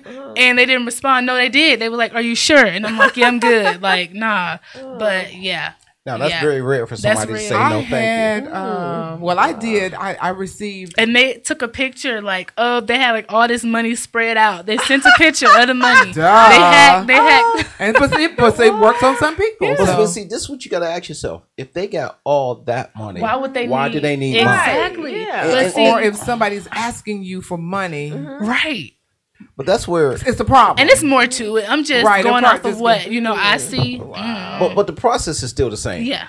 And here's the sad part: it feeds upon people's gullibility. Exactly. We're still and greed. Yes, and greed. And that's greed, what I greed, think it greed. is. Yes. Because if I have to give you $300 of my dollars in order for me just to get $3,000 from you, that's still not a profit for me. I'm not going to give you $300. But if I got $300, I ain't going to. I'm not giving you anyway. Okay, exactly. Like, but it works apparently because it works a lot. But that's how the billions of dollars. What was that? Billions of dollars. The number $16.7 billion. Wow.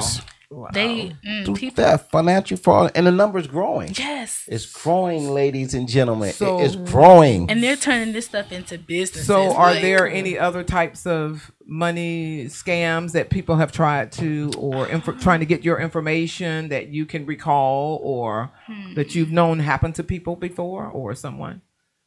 I'm trying to think. I'm pretty sure I can't think right off.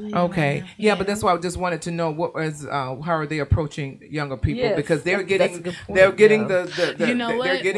older people still with the same old scams that's been out there for years. It's the same now. I know a few people have tried to follow me on Instagram, and they actually have. It's not like it's hidden. They have their profiles with the money on there. Let me flip this for you, type of thing. So it's the same. It's the same thing. It's the same. Yeah, just different people using it different ways. How greedy you are, as to if. And people are smooth. They go for gullible folks. Like if you're able to, it's easy talking. You can get in and just reword whatever you're saying and not put it the way someone else put it to you. Like if I come up to you right now and ask you everything I just talked about, and you're like, no, that doesn't sound right. But if someone else, let's say that doesn't look like me, maybe totally business, I don't know, type of look, you might be, yes, you might be, yes, you might be more willing to listen to them or believe them based on their appearance. So it's all on how people come across to you. Wow. And what you're listening. Yeah. See, that's the problem. Same thing, because they don't have to have the gun. They don't. Looking thuggish. But that's my whole point. To rob you. The perception. Yes. The image is, and all of us have a perception of what somebody successful looks like. Exactly. Or the term on the street got it going on. But see, here's the problem with that. That person need that money probably more than you do. That's right. Everybody looks the part of the group that you want to target. Which you're not going to give your time and attention to a bum. Exactly. But at the same time, you look at somebody, you know, first of all, Atlanta's the kind of place, it's about image here. Who you know, image, and you front. People go to a club or whatever, a social event. First of all, you know how easy it is to rent a Bentley or a Benz? Right. You know what I mean? Right. Ferrari. Yes, right. We see people drive up and we already get in our mind, whoever's rolling that. You don't know this person from Adam. They dressed a certain way. I know boosters that man, they better dressed than the people with money. Cause they Those are the ones that ripping you Yes. they will pay themselves to Lenox Mall. Yes. And they hit the hottest store. They're not going to your Marshalls and whatever one else to do. Your Sears or TJ whatever. Maxx. They're not even going to the Macy's. They taking themselves to the Gucci store. They going to the all these other. I don't even buy this stuff, so I don't even know the names or anything. But and they boosting. Yes. And for those you don't understand what boosting is, it's a street term for shoplifting, high end stealing, theft, and their image. This is what they do for a living. People do this for a living, people, just like it is a job. Criminals, career criminals. And when I say career criminals, it's different than like a crackhead throwing a rock in your gun in your car trying to get some change. Yes.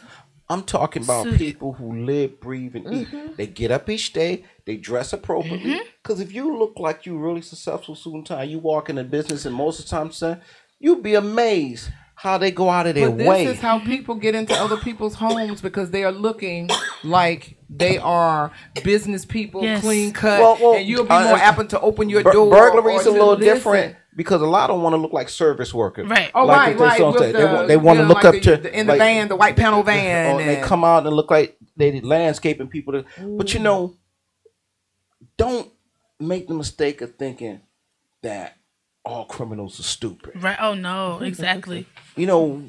I cannot remember her name, but I admire her so much, not because of her exploit, but how long she's been at it. Black female camera, high-end jewelry. Yes. Oh, the lady Fifth Plaza. Yeah. She was an older woman too, wasn't she? But think about it. She's older now, but she has spent her whole life. She's a seasoned crook. Absolutely beautiful. In her younger days, she was amazing. She was involved in the high society in those circles. And the amazing thing about it, she was legendary. Yes. Yes. Even now, at this advanced age, Yeah. people still can't even remotely look at that beautiful gray-haired granny type Thinking as that somebody she about to is a walk crook. away with a $5,000. And for $5,000 ring, that's chump change to her. So I'm glad that you mentioned that, but the case that they just, where they found the mother and this guy, she had to pretend to be her son to get his inheritance. He had $250,000 in a trust, and they found the son because they didn't know what had happened to him. But she took this other little guy in, pretending to be him, pretending to be her son to get his trust fund, and then they found her son living with another relative, and he's well, but the mother took another individual into the insurance company or wherever it was. She took him to court. To pretend it was his son. You were really bold coming Did she into a get court the of law. funds? Did she get and them? they looking for her. Oh, she got them? The funds? Yeah. As you see, the judge signed off on it. Yeah. And see, here's the thing about it. He We pretended to make be the her son, mistake but she of said thinking- the mother was the one that set it up. We So make it's mistake of a- thinking people won't stoop to that low. Desperate To time use calls their for desperate child, measures. and he had some sort of, I won't say special needs or something, but yeah, it just they're looking for her now, and it's like, how can even that was his mother did it, not a distant cousin or His mother. but his mother took another child to the judge but come before on. the courts. Let's look at this I mean, from a purely it's only rational half a point of meal. view. I mean, a quarter of a meal, but my God. People, spouses. How many people have Oh yeah, killed their spouse For that or insurance arranged for money. insurance money? Yeah. Look at family members who have unfortunately killed family members, especially if you got power of attorney of an elderly relative. And Oh yeah, and then they want the checks that come in and things like that, and it's sad. It's sad. criminals are not always on the outside. Absolutely, Yes. you're right. Absolutely. We feel, I can say this, we all got loved ones we love, and we all got the ones that if we can just find a receipt and return them, we would. But let's be realistic. We don't put half as much scrutiny into those in our inner circle as we do on the outside. We are constantly concerned about somebody on the outside. We don't know this criminal. People, those of us who are close to us, I live where I grew up around the way. You keep your enemies close, but And your friends closer. Well, that goes back to the conversation that you mentioned earlier about like how Madoff. Yes. You know, these Oh, were yeah. people that you're going to go into investing with these stockbrokers and these different people, and they're just running scams, those pyramid schemes, Yes. and it's no different than any of that. But you trust the people because you see them every day, and you go, oh no, they wouldn't do that. Like the guy that they're looking for now that killed his mother. And He's an attorney, and he was an stealing attorney, settlement he checks. was stealing people's money that he won settlements for. Oh. They never got their money, And he killed then his mother? he was supposed to be turning himself in. The morning he was supposed to do that, his mother, I guess, had prepared breakfast, and they found the mother in the house killed. What was the bludgeoned or- motivation for killing the mother? And see, that's the And thing. so he could jump, he can skip bail and jump bail, and they're still looking for him right today. And it really he killed wouldn't his have own made it mother. different. And see, that's So going to be it's one like, of those Who can you trust? situations where you're going to have to really dig to understand this, because Watch at this point, you know, Let me sip on my water. one of the things that we fail to also acknowledge in this age of financial crime and fraud, white collar crime is still alive and well. Yes. Yes. There's not a thug on the street going to get the kind of money sticking a gun in somebody's face that you can get Right. as a CEO or Yep. CEO or whatever Yep. executive. Or hell, you can be on the middle level or not even have access. I remember as a kid, there was a case. I can't remember the institution, but the guy was so unassumingly working one of the major financial institutions. Right. And he was like a low level little data endpoint. But what he would do is take like a nickel or less. of Right, each little account. money, but if he did it from so many people, look how many Money. pennies would I add mean- up. Wow. He only screwed up when he was ready to bounce. Wow. Yeah, when he tried to make that massive. Well, first of all, you can't take more than $10,000 out of the United States of America. without Oh, right, declaring before the you. bank. Oh, yeah, when you're traveling, they ask you if you have more than 10K. Yeah. Anything 10K or more, you're gonna have problems. Right, because it's something for the IRS and all that gets involved. I guess that's how they do the laws, to keep track of money. When they, you're going to the island somewhere, you're traveling, they ask, so you have more than X amount of dollars on you. Nobody And if you in say their right mind. $9,999, then you're okay, as long as you don't do 10,000. I guess you can do no, but that's a red flag, That is and it will start very having much. people that's when you're being watched, and that's when they start investigating you and like, okay, so what are you doing with all this money? But that's just some of the ways that they try to. But when you have people in higher positions and on higher levels that's doing this, and I'm not talking about anybody, and I'm not talking about our current administration, and I'm not talking about people that's got all these businesses and these multi-million and billion-dollar business deals, and they were getting all of these loans from these other countries and other leaders in other countries to fund their business, and then they're running the United States. I mean, Then who I could are say- you talking about? Inquiring minds want to know. I'm not talking about it, but his name, but the last name rhymes with dump, and so, but when you have people, it sounds like He and his sons, and but I'm just son- saying, but how can daughter's we as a husband- society now, if all these laws are into place for us that we can't get away with it, how are we as Americans, how are we as people allowing this one individual and his business ventures to rip the world off, and he's still out here running the country? Everybody around him is going to jail except for him. Yes. How is that? How many Something people? is wrong with this picture. Then let me tell you why this picture is not wrong again. How many of us remember the name Louina Holmesley? Yes, the lady with Oh, the Hemsley. Hemsley. Hemsley. Hemsley, Yes. yeah. And what did she say? That sent her to the federal penitentiary. Only the little people pay taxes. Oh. Well, that's what the number 46 minus 1 has already said. Americans are foolish. He brags he hadn't paid taxes in 20 years. And Yeah. Amazon, Okay. Jeff And- Bezos. But And listen, nothing else has happened to him. the I'm different, just- but what you fail to realize, he utilized the tax code to his advantage. That's the reason. If I have this kind of money, I don't have to have this kind of degree of education to be a rocket scientist, because I hire people who have that kind of education. You ever and notice? these are the people he's hiring to go to jail for him. But- I mean, I'm just saying no, but Hey, everybody's going hey, to jail with him. But why is he still in everybody office? Has Why is he their still in office? I'm just amount. saying. All of us talk about what we won't do. We won't do it until we get a dollar amount that make it. You know what? Let me get back to you. And in some cases, what is your price? What is your price? Desperate times call for desperate measures. You don't even for have some to be people. desperate. Because me, if it comes down to a price, first of all, what you got in mind? Two, And I mean desperate in any sense. Like if you want, you know what I mean? Like and What is your price? that's the game. What you need done? Talk to me. I mean, We can't talk on the air. But no. But really, Mr. though, Oliver, we friends, but don't take it personal. What you need done? but seriously though, no. But I'm just trying to understand this law. I'm trying to understand the double standards that are in our society, and we have billionaires over times to the 12th power, lowest tax break.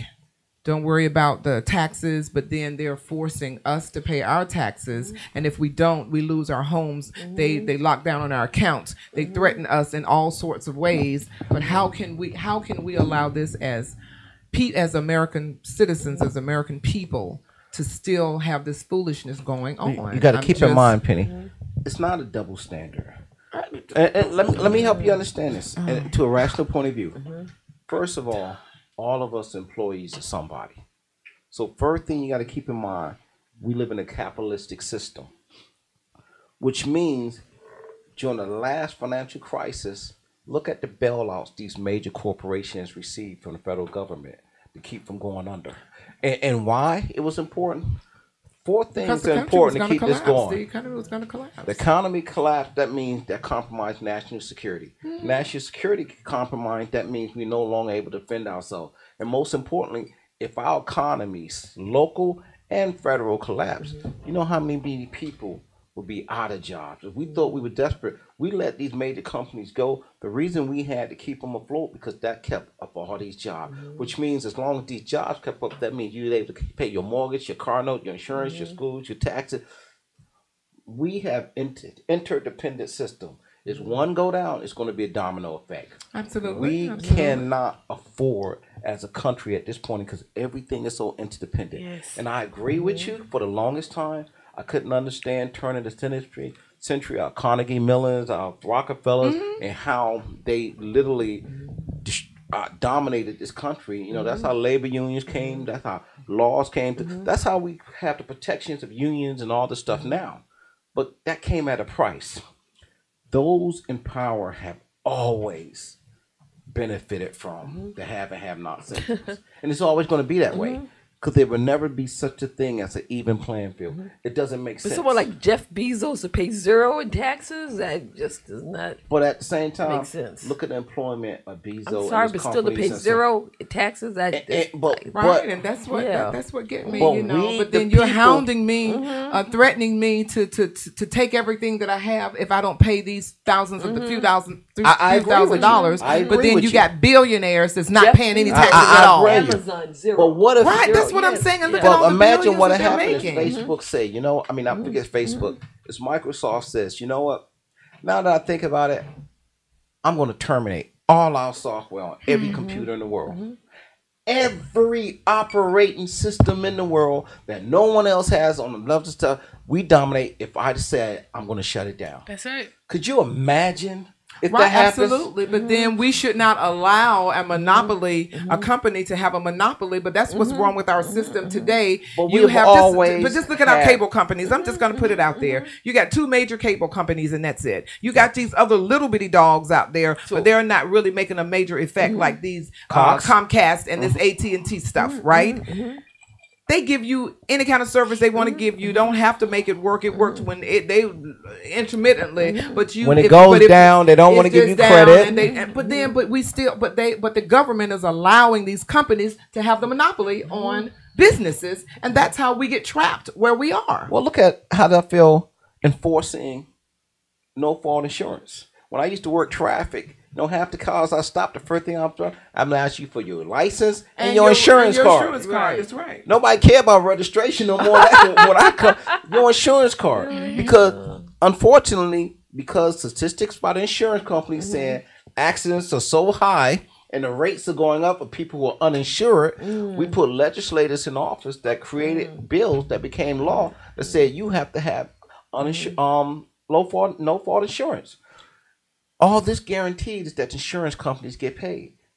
When we see tag readers on the back of our patrol cars out there who's sitting out in traffic, our number Well, they one have thing them on you the side want, of the road now. They don't even have because the- we're looking for vehicles uninsured. Yeah, we may catch a stolen car here, we may catch something Right, else, but but the the main majority thing is is that insurance. uninsured motor. Because already in the state of Georgia, we have the highest traffic-related accidents in the country.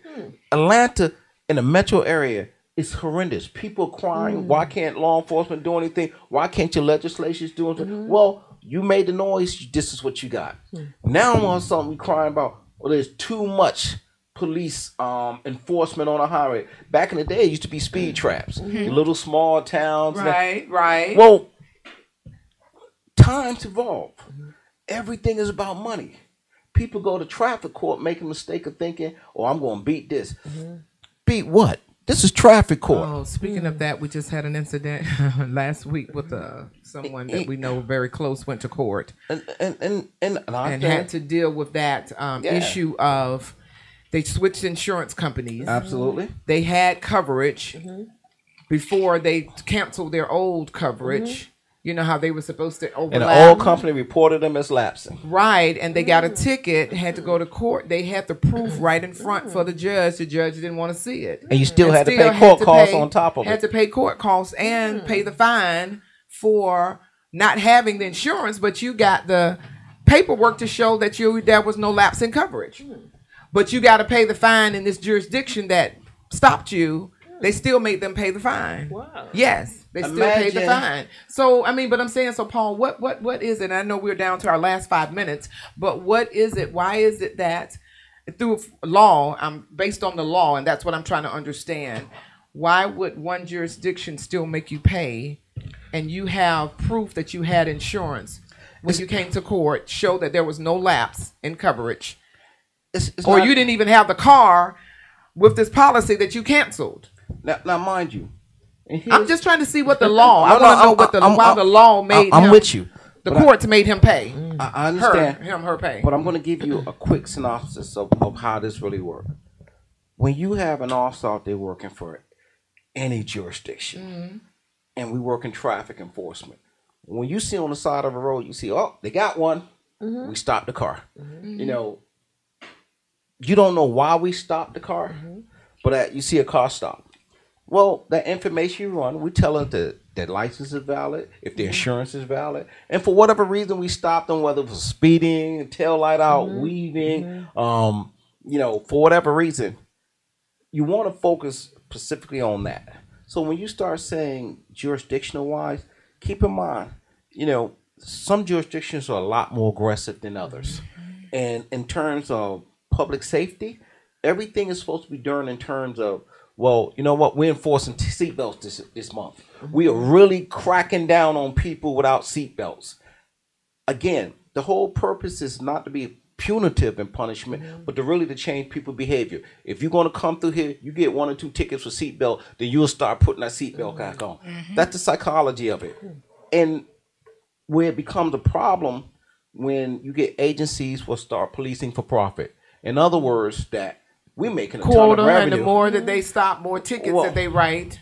And most people really get caught up in that, but there's a lot more into it. Because when you start, keep in mind the average officer's salary. And if you're waiting 10 tickets a day, and that's talking about, we're talking literally at an actual, they say $200 a ticket. That's $2,000 a shift that you bring in on that ticket. On a 5-day shift, that's $10,000 a month. You're not getting paid $10,000 a month. So, but I'm asking, so the officers get some sort of incentive? Absolutely not. The agency gets incentives? Let me tell you. So why are they doing it then? Because if you give me a moment, I will tell you. Oh. It's called, I'm sure all of us have heard the term trickle-down economics. Jurisdictions, they have a budget. Government agencies, if you're a private sector, you run by budget. You know how that works. Right. You get that budget that take care of your manpower, equipment, the whole thing. But, and this is not even a 4-minute answer, because at the end of the day, No, I'm just. all that money that's generated, especially from traffic revenue, that offsets the cost for agency. If you have a lot of murders or burglary, that means we got more investigators and stuff working overtime. I hear you. I hear so you. So that money have to come in from somewhere. But I'm saying, but I thought it used to be a time if you were stopped and you didn't have your insurance card on you. This was before all the electronic system, where once the insurance company send it in, and the state patrol and the police can run it on computer to see that you don't have insurance. I see that. When our system got implemented, when I first came out of the academy, you have to have your insurance card. That's the reason we don't ask for it anymore. Because you can get it on the computer. You don't even have to have it when you go get your tag, because they can pull it up in the computer to show that you have insurance. You want to know why that was implemented? Now, why we don't have to do it? Because you have to have no fault insurance. Okay. And here's the way it's going, that question you have.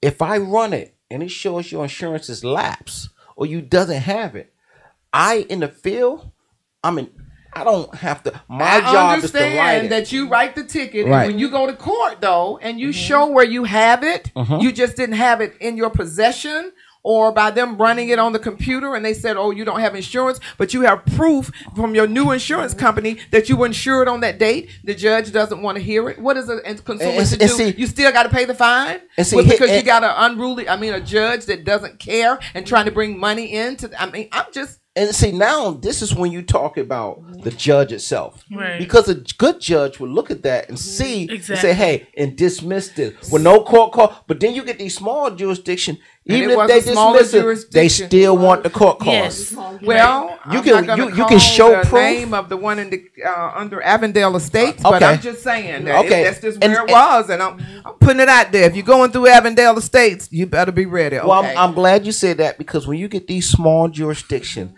a lot of their revenue and call them out and see the public. At this point, they say even if you show proof and the ticket is dropped, when you start looking at these small Stone Mountains, Avondale Estates, all these little agencies, City of Decatur, places like that, you got to keep in mind they have their own in-house judges, and some of these judges may work for different circuits. That's the reason they have different nights or days when they're on the bench in these jurisdictions, because they're traveling judges.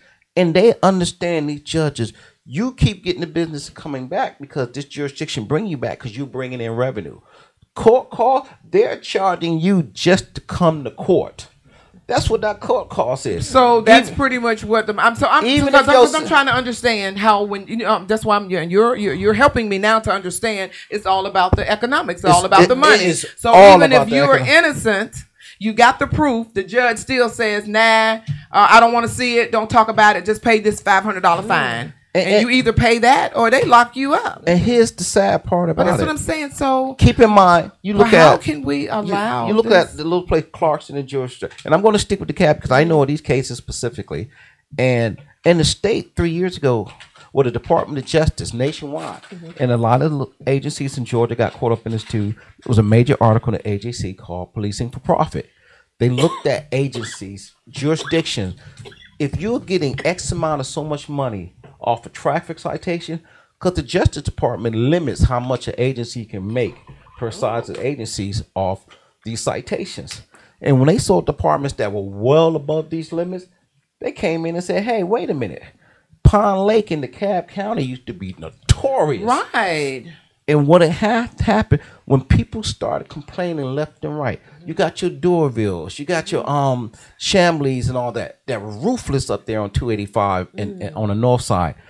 And the reason I'm saying, because these are agencies I have great direct with in DeKalb County, and they're great agencies, but unfortunately, the philosophy of income, revenue, jurisdictions, government agency use the term revenue.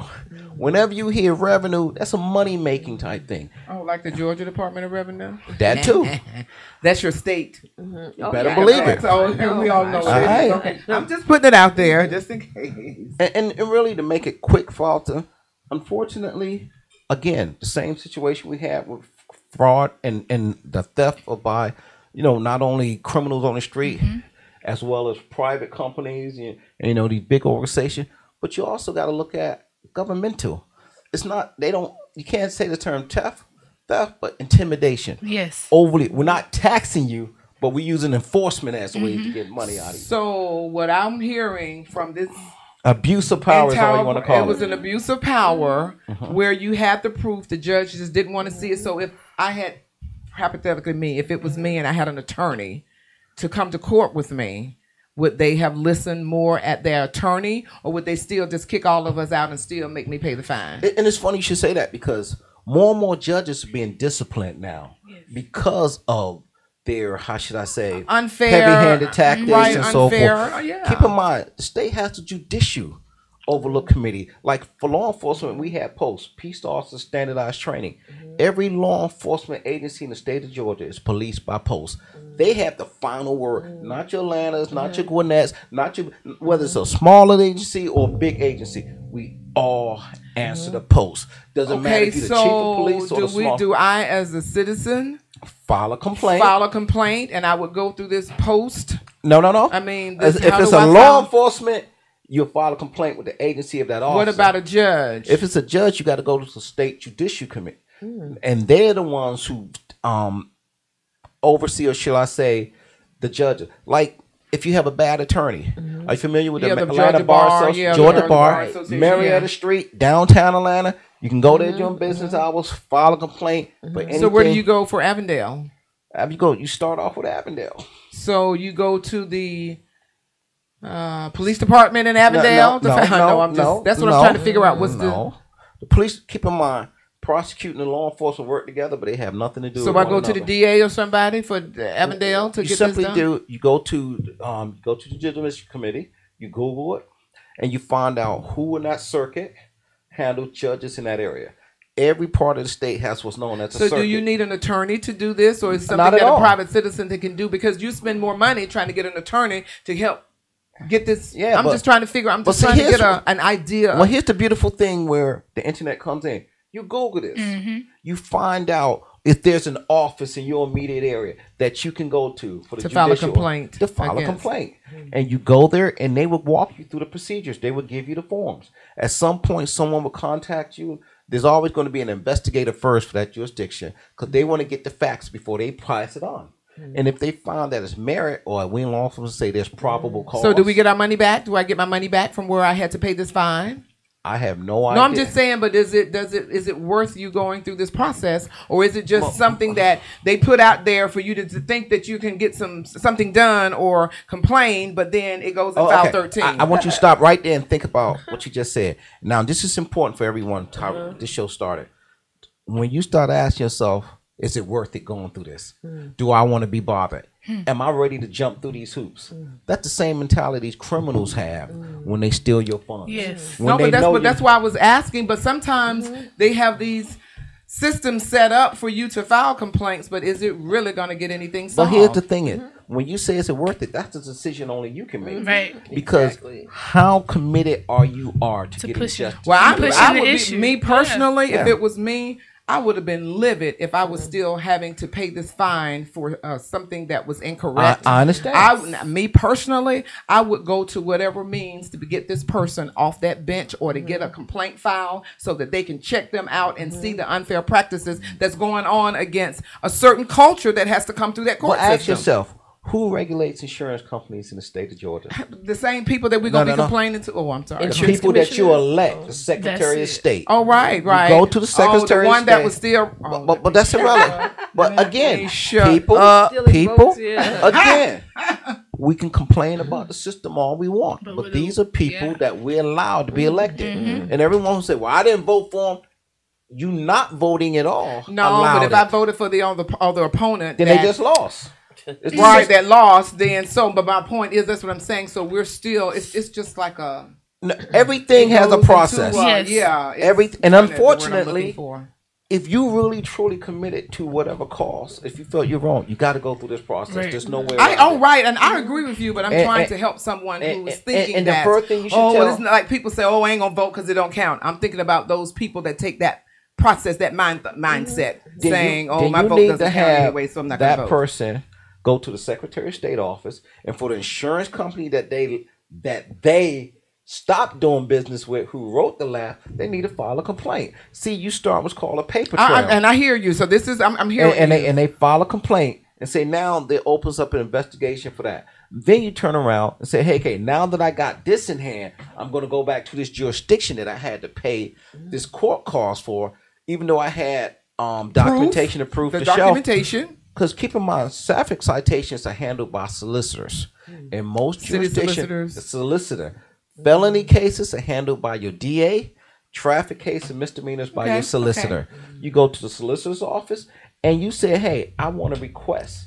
You know, if it's if you want to do, say for instance, you want to have your felony record expunged, remove it, you go on expungement. Well, you go to the solicitor's office and say, hey, this citation I got, I want it removed from my record based upon X, Y, Z. And mind you, every jurisdiction will have a solicitor who handles those prosecutions in the court. I got you. Okay. And you start there. So we can start with the... you start with the Secretary of State, to talk about with the insurance. Right, you file a complaint with the insurance company. Gotcha. You go to that solicitor's office and say, hey, this is what I had. Because keep in mind, the solicitor is the one who present. I got you. Okay, so you're helping, and I hope they're listening. If not, they can watch the tape. But I do appreciate knowing that there is a way there's a process to go through a process. Yes. And to file a complaint. Because I was really treated unfairly. I got the proof. The judge had just looked at the dates, looked at my documentation, but you pay $400 fine and get out of my courtroom, so to speak. In so many words. And mind you, it was a $400 fine, and they had the information, $400 or $500. And mind you, when you treat it like this in a courtroom, this is a judge who's seen a couple of hundred cases. You know, if they had Can you imagine how many people and how many of us was sitting in that courtroom the same way it used to be here in the city of College Park? And I'm just going to call it out. It's a lot better, but that judge is no longer on the bench there. Good. But she used to be something else in the day. But anytime you go in the courtrooms in these small jurisdictions, it's only us in there. But you got to keep in mind. And then you can be another color, another race, and we have the same charges. They slap you on the wrist and they throw me under the jail. You know, the system is still there. I mean, you would think here in 2019 that it would be a little different. Not even nothing. It's just us. And I just think that it's just not fair. But this is where the problem begins and ends. Oh, Paul, people we're gonna keep going back and forth too, thinking that it's supposed to be in my favor. When you go to the casino, I like Vegas. I've never been to Vegas to hit it big. I got my limit, how much I'm playing. Once I reach that limit, we're done. I'm enjoying your free drinks. I'm going to have a great buffet. I'm going to see some shows. I know I'm not going to beat the house. It wasn't designed that way. Same thing when you go to court. You know, criminal court's totally different. You got a lawyer up there, jury up here. But in traffic court, a lot of time, it's simple. I write the ticket as an officer. The solicitor picks up and say, hey, this is what we got. You come to court. Judge seeing a couple of hundred cases. Do you really think they're going to take that time to deal with that's reading the first thing they say. Anybody want to play guilty and get the hell on? Right, and pay their fine. Yeah, the priority we talked about. But I want to tell you about the case I told you before when my son was 16 and he was driving. I was in the car. You got the Gwinnett County, and the officer issued my son a ticket and me as well, and fined her for a ticket for her son. We both would have to pay ticket. And even though he was driving, and he said, because you're in the car, with him. Gave her a ticket. Right. Lord both of us tickets. So of course I went to court and fined, and the judge threw it out. Yeah. Yeah. My ticket. Because my son had a ticket that had to pay. How you going to give her a ticket? Yes, he was 16. I'm like, but that was he was ignorant. Right. First of all, y'all got to keep in mind, coming to law enforcement, people make mistake of thinking police officers, we all know the law. Right. That's far from the truth. You apply, get through all the backgrounds and the process and so forth, and you get hired in the agency. First of all, our job is not to know the law. Our job is to enforce code section. I'm not a police officer, and that sounded ignorant. Okay. But what you getting the other person in the car the ticket for a road infraction? That's what I'm saying. But now listen. Even somebody who don't know the law ladies, what you fail to realize, there are a lot of laws still on its books that may not be enforced, but statewide, they do carry weight. And before you start saying even now when something doesn't make sense, the state of Georgia still have a lot of blue law from the early 1900s and that's a lot of black still laws too that's on the book. But the that's fact saying, remains is you get a lot of people coming to agencies, they're not lawyers. We're told all the time, do not make the mistake of giving any kind of legal advice. You come to an accident, somebody hit somebody. Well, if I were you, I'll go get so and so. You can get them for this and that. Because if that person turned around and said the officer says, Exactly. we got problems. All right, of course. And that's the But same what way. do you do for who do you Okay. complain on for an officer that's charging her for a ticket that her son got because he was driving and she wasn't driving? First of all, the officer doesn't charge anything. He writes that I mean, he ticket. wrote the and ticket. He Right. wrote the But, ticket I mean, but and why passes be it so on. ignorant? And Why So- can he be so So, ignorant? but at the end of the day, though, like she said, since it got thrown out, and I'm sorry to interrupt you, But- since the ticket got thrown out, it's thrown out. So even though the officer wrote it, there's still But why somebody would else he that's be in writing charge. the ticket? Is So my that's point. like- Oh, okay, but what I'm I trying just to can't tell understand that. there's I had to nothing- take off okay, work okay. to go to court. That's Listen. foolishness. I had to take Okay, off y'all, of work. Okay, It's ladies, office. Okay. a lot. I'm just Because I get Listen, where you're coming 20 from. plus I years, don't. I work with a lot of my peers who never should have been.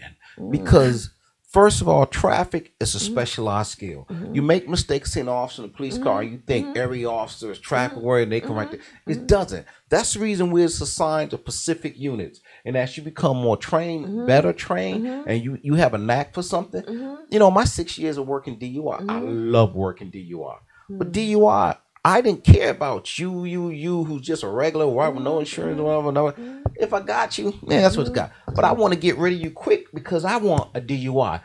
Every officer can't do a DUI. That's the reason those of us who are certified, not just in field sobriety. I'm what's known as an A-Ride officer, advanced roadside impaired driver. Before we get in all that, the bottom line is, even for us, everything is a process. Yes. We don't know everything. That's the reason you got courts. When we make mistakes, lawyers get cases dismissed because we failed to do something right or we didn't follow policy or procedure. There's a checks and balances for everything we do in life. Each one of our jobs, wherever you work, whether in the banking industry, the education industry, whatever, there's checks and balances. If you fail to follow your policy or procedure for your employer, you got problems, right? So think of it as in law enforcement, especially the younger ones who just coming in. They haven't even been in long enough to even understand the job, much less how to apply it.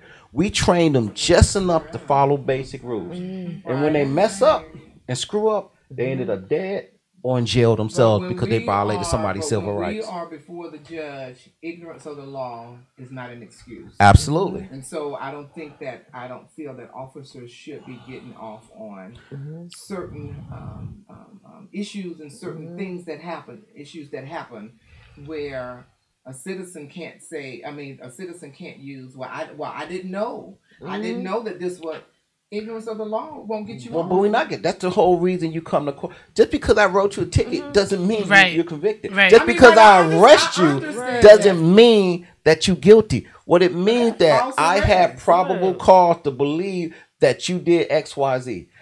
Your day. But if that's the case, that can be used to say for all this racial profiling and some of the cases or some of the people that are falsely arrested and for not doing anything or falsely killed. But Penny, or you got to shot. understand. And I hear you, Outside of the Paul, uniform, outside of the agency, you still dealing with an individual. Right. Whether they have racial purchase, religious purchase, you can be a Muslim. They absolutely hate Muslims because what took place in 9/11 or their uncle was killed in Afghanistan. All that biasness going to go towards them not doing their job correctly. And this was a white male officer. It was. I can believe it. But anyway, we could go on and on, Absolutely. back and forth. But I'm just trying to be that voice for those that that has gone through these different issues or different concerns and they don't That's know my where job. to turn or no, as a citizen, I'm sitting here with the police asking these questions that people have to go through on a regular basis, not even just the police, but the justice system, the judges, Absolutely. the DAs and all these other people, ADAs and things that the system sends you through, but then there's no recourse. It appears that there's no recourse when situations happen. And believe me, And this so I because just kind of like to be that every step of the way, advocate those for of the us invisible people or in those this without thing we call the voices. system make mistakes. I made plenty of them in my career. I lost cases on technical crimes I should have known better. When I first started working DUI, I think I lost my first 3 or 4 cases because there is a procedure that I didn't learn or I didn't have the experience for. But over time, I've learned how to make Right, it work. and I understand and hear you, but then there is another set of laws for people with money. Another set of laws with people with status. Justice Smollett. Okay, yeah, I see, but I'm just saying though, even not even a bad attorney. And then too, a lot of people can't afford attorneys, and you have to go with those court appointed. But my point is, some of them, with the people with the money, don't have to go through the system like we go through. Now, I got a Smollett. question. I'm just saying. I got a question. Y'all ever wonder how there's a killer come from an impoverished background, don't have a thing, and yet all of a sudden you being represented, especially if it's a high power case, by a high profile attorney? You ever wonder how is this person from some project can afford this attorney? Y'all never ask yourself that. I'm not aware Well, of that. most of the happening. ones that I find has been the opposite, though. And I But can the tell most you has why. been the opposite. Because these high power attorneys would take these cases pro bono. Why? It's not about the money. Pro bono, Do you realize Publicity. if they take somebody who commit a national crime on a news and they get you off, that's better That's than better any for them. That's advertising. advertising, free Absolutely. advertising. Oh, yes. But I'm just talking about the ones with the money. They commit crimes and they just get a slap on the wrist, or Justice they just Smollett. or it goes under the table and nobody ever talks about it again. And why y'all so surprised? It's called membership has privileges. Yeah. Okay, with that, Doc, Okay. take us out. Take us out. I'm Okay. sorry, because we can go on and on. You've but- been listening to Mind Matters on WCEG, the World Empowerment Network. This has been Mind Matters. Thank you for listening, and we look forward to you joining our program every Wednesday from 6 to 8 p.m. And if you missed the early part of the show, we know we started early today. Just go to youtube.com, search the WCG Network, and you can catch all of our shows there. If you have a smart TV, click YouTube, search WCEG, and we're live on TV now. Thank you so much. Good night. Good night. Yeah, but just knowing that.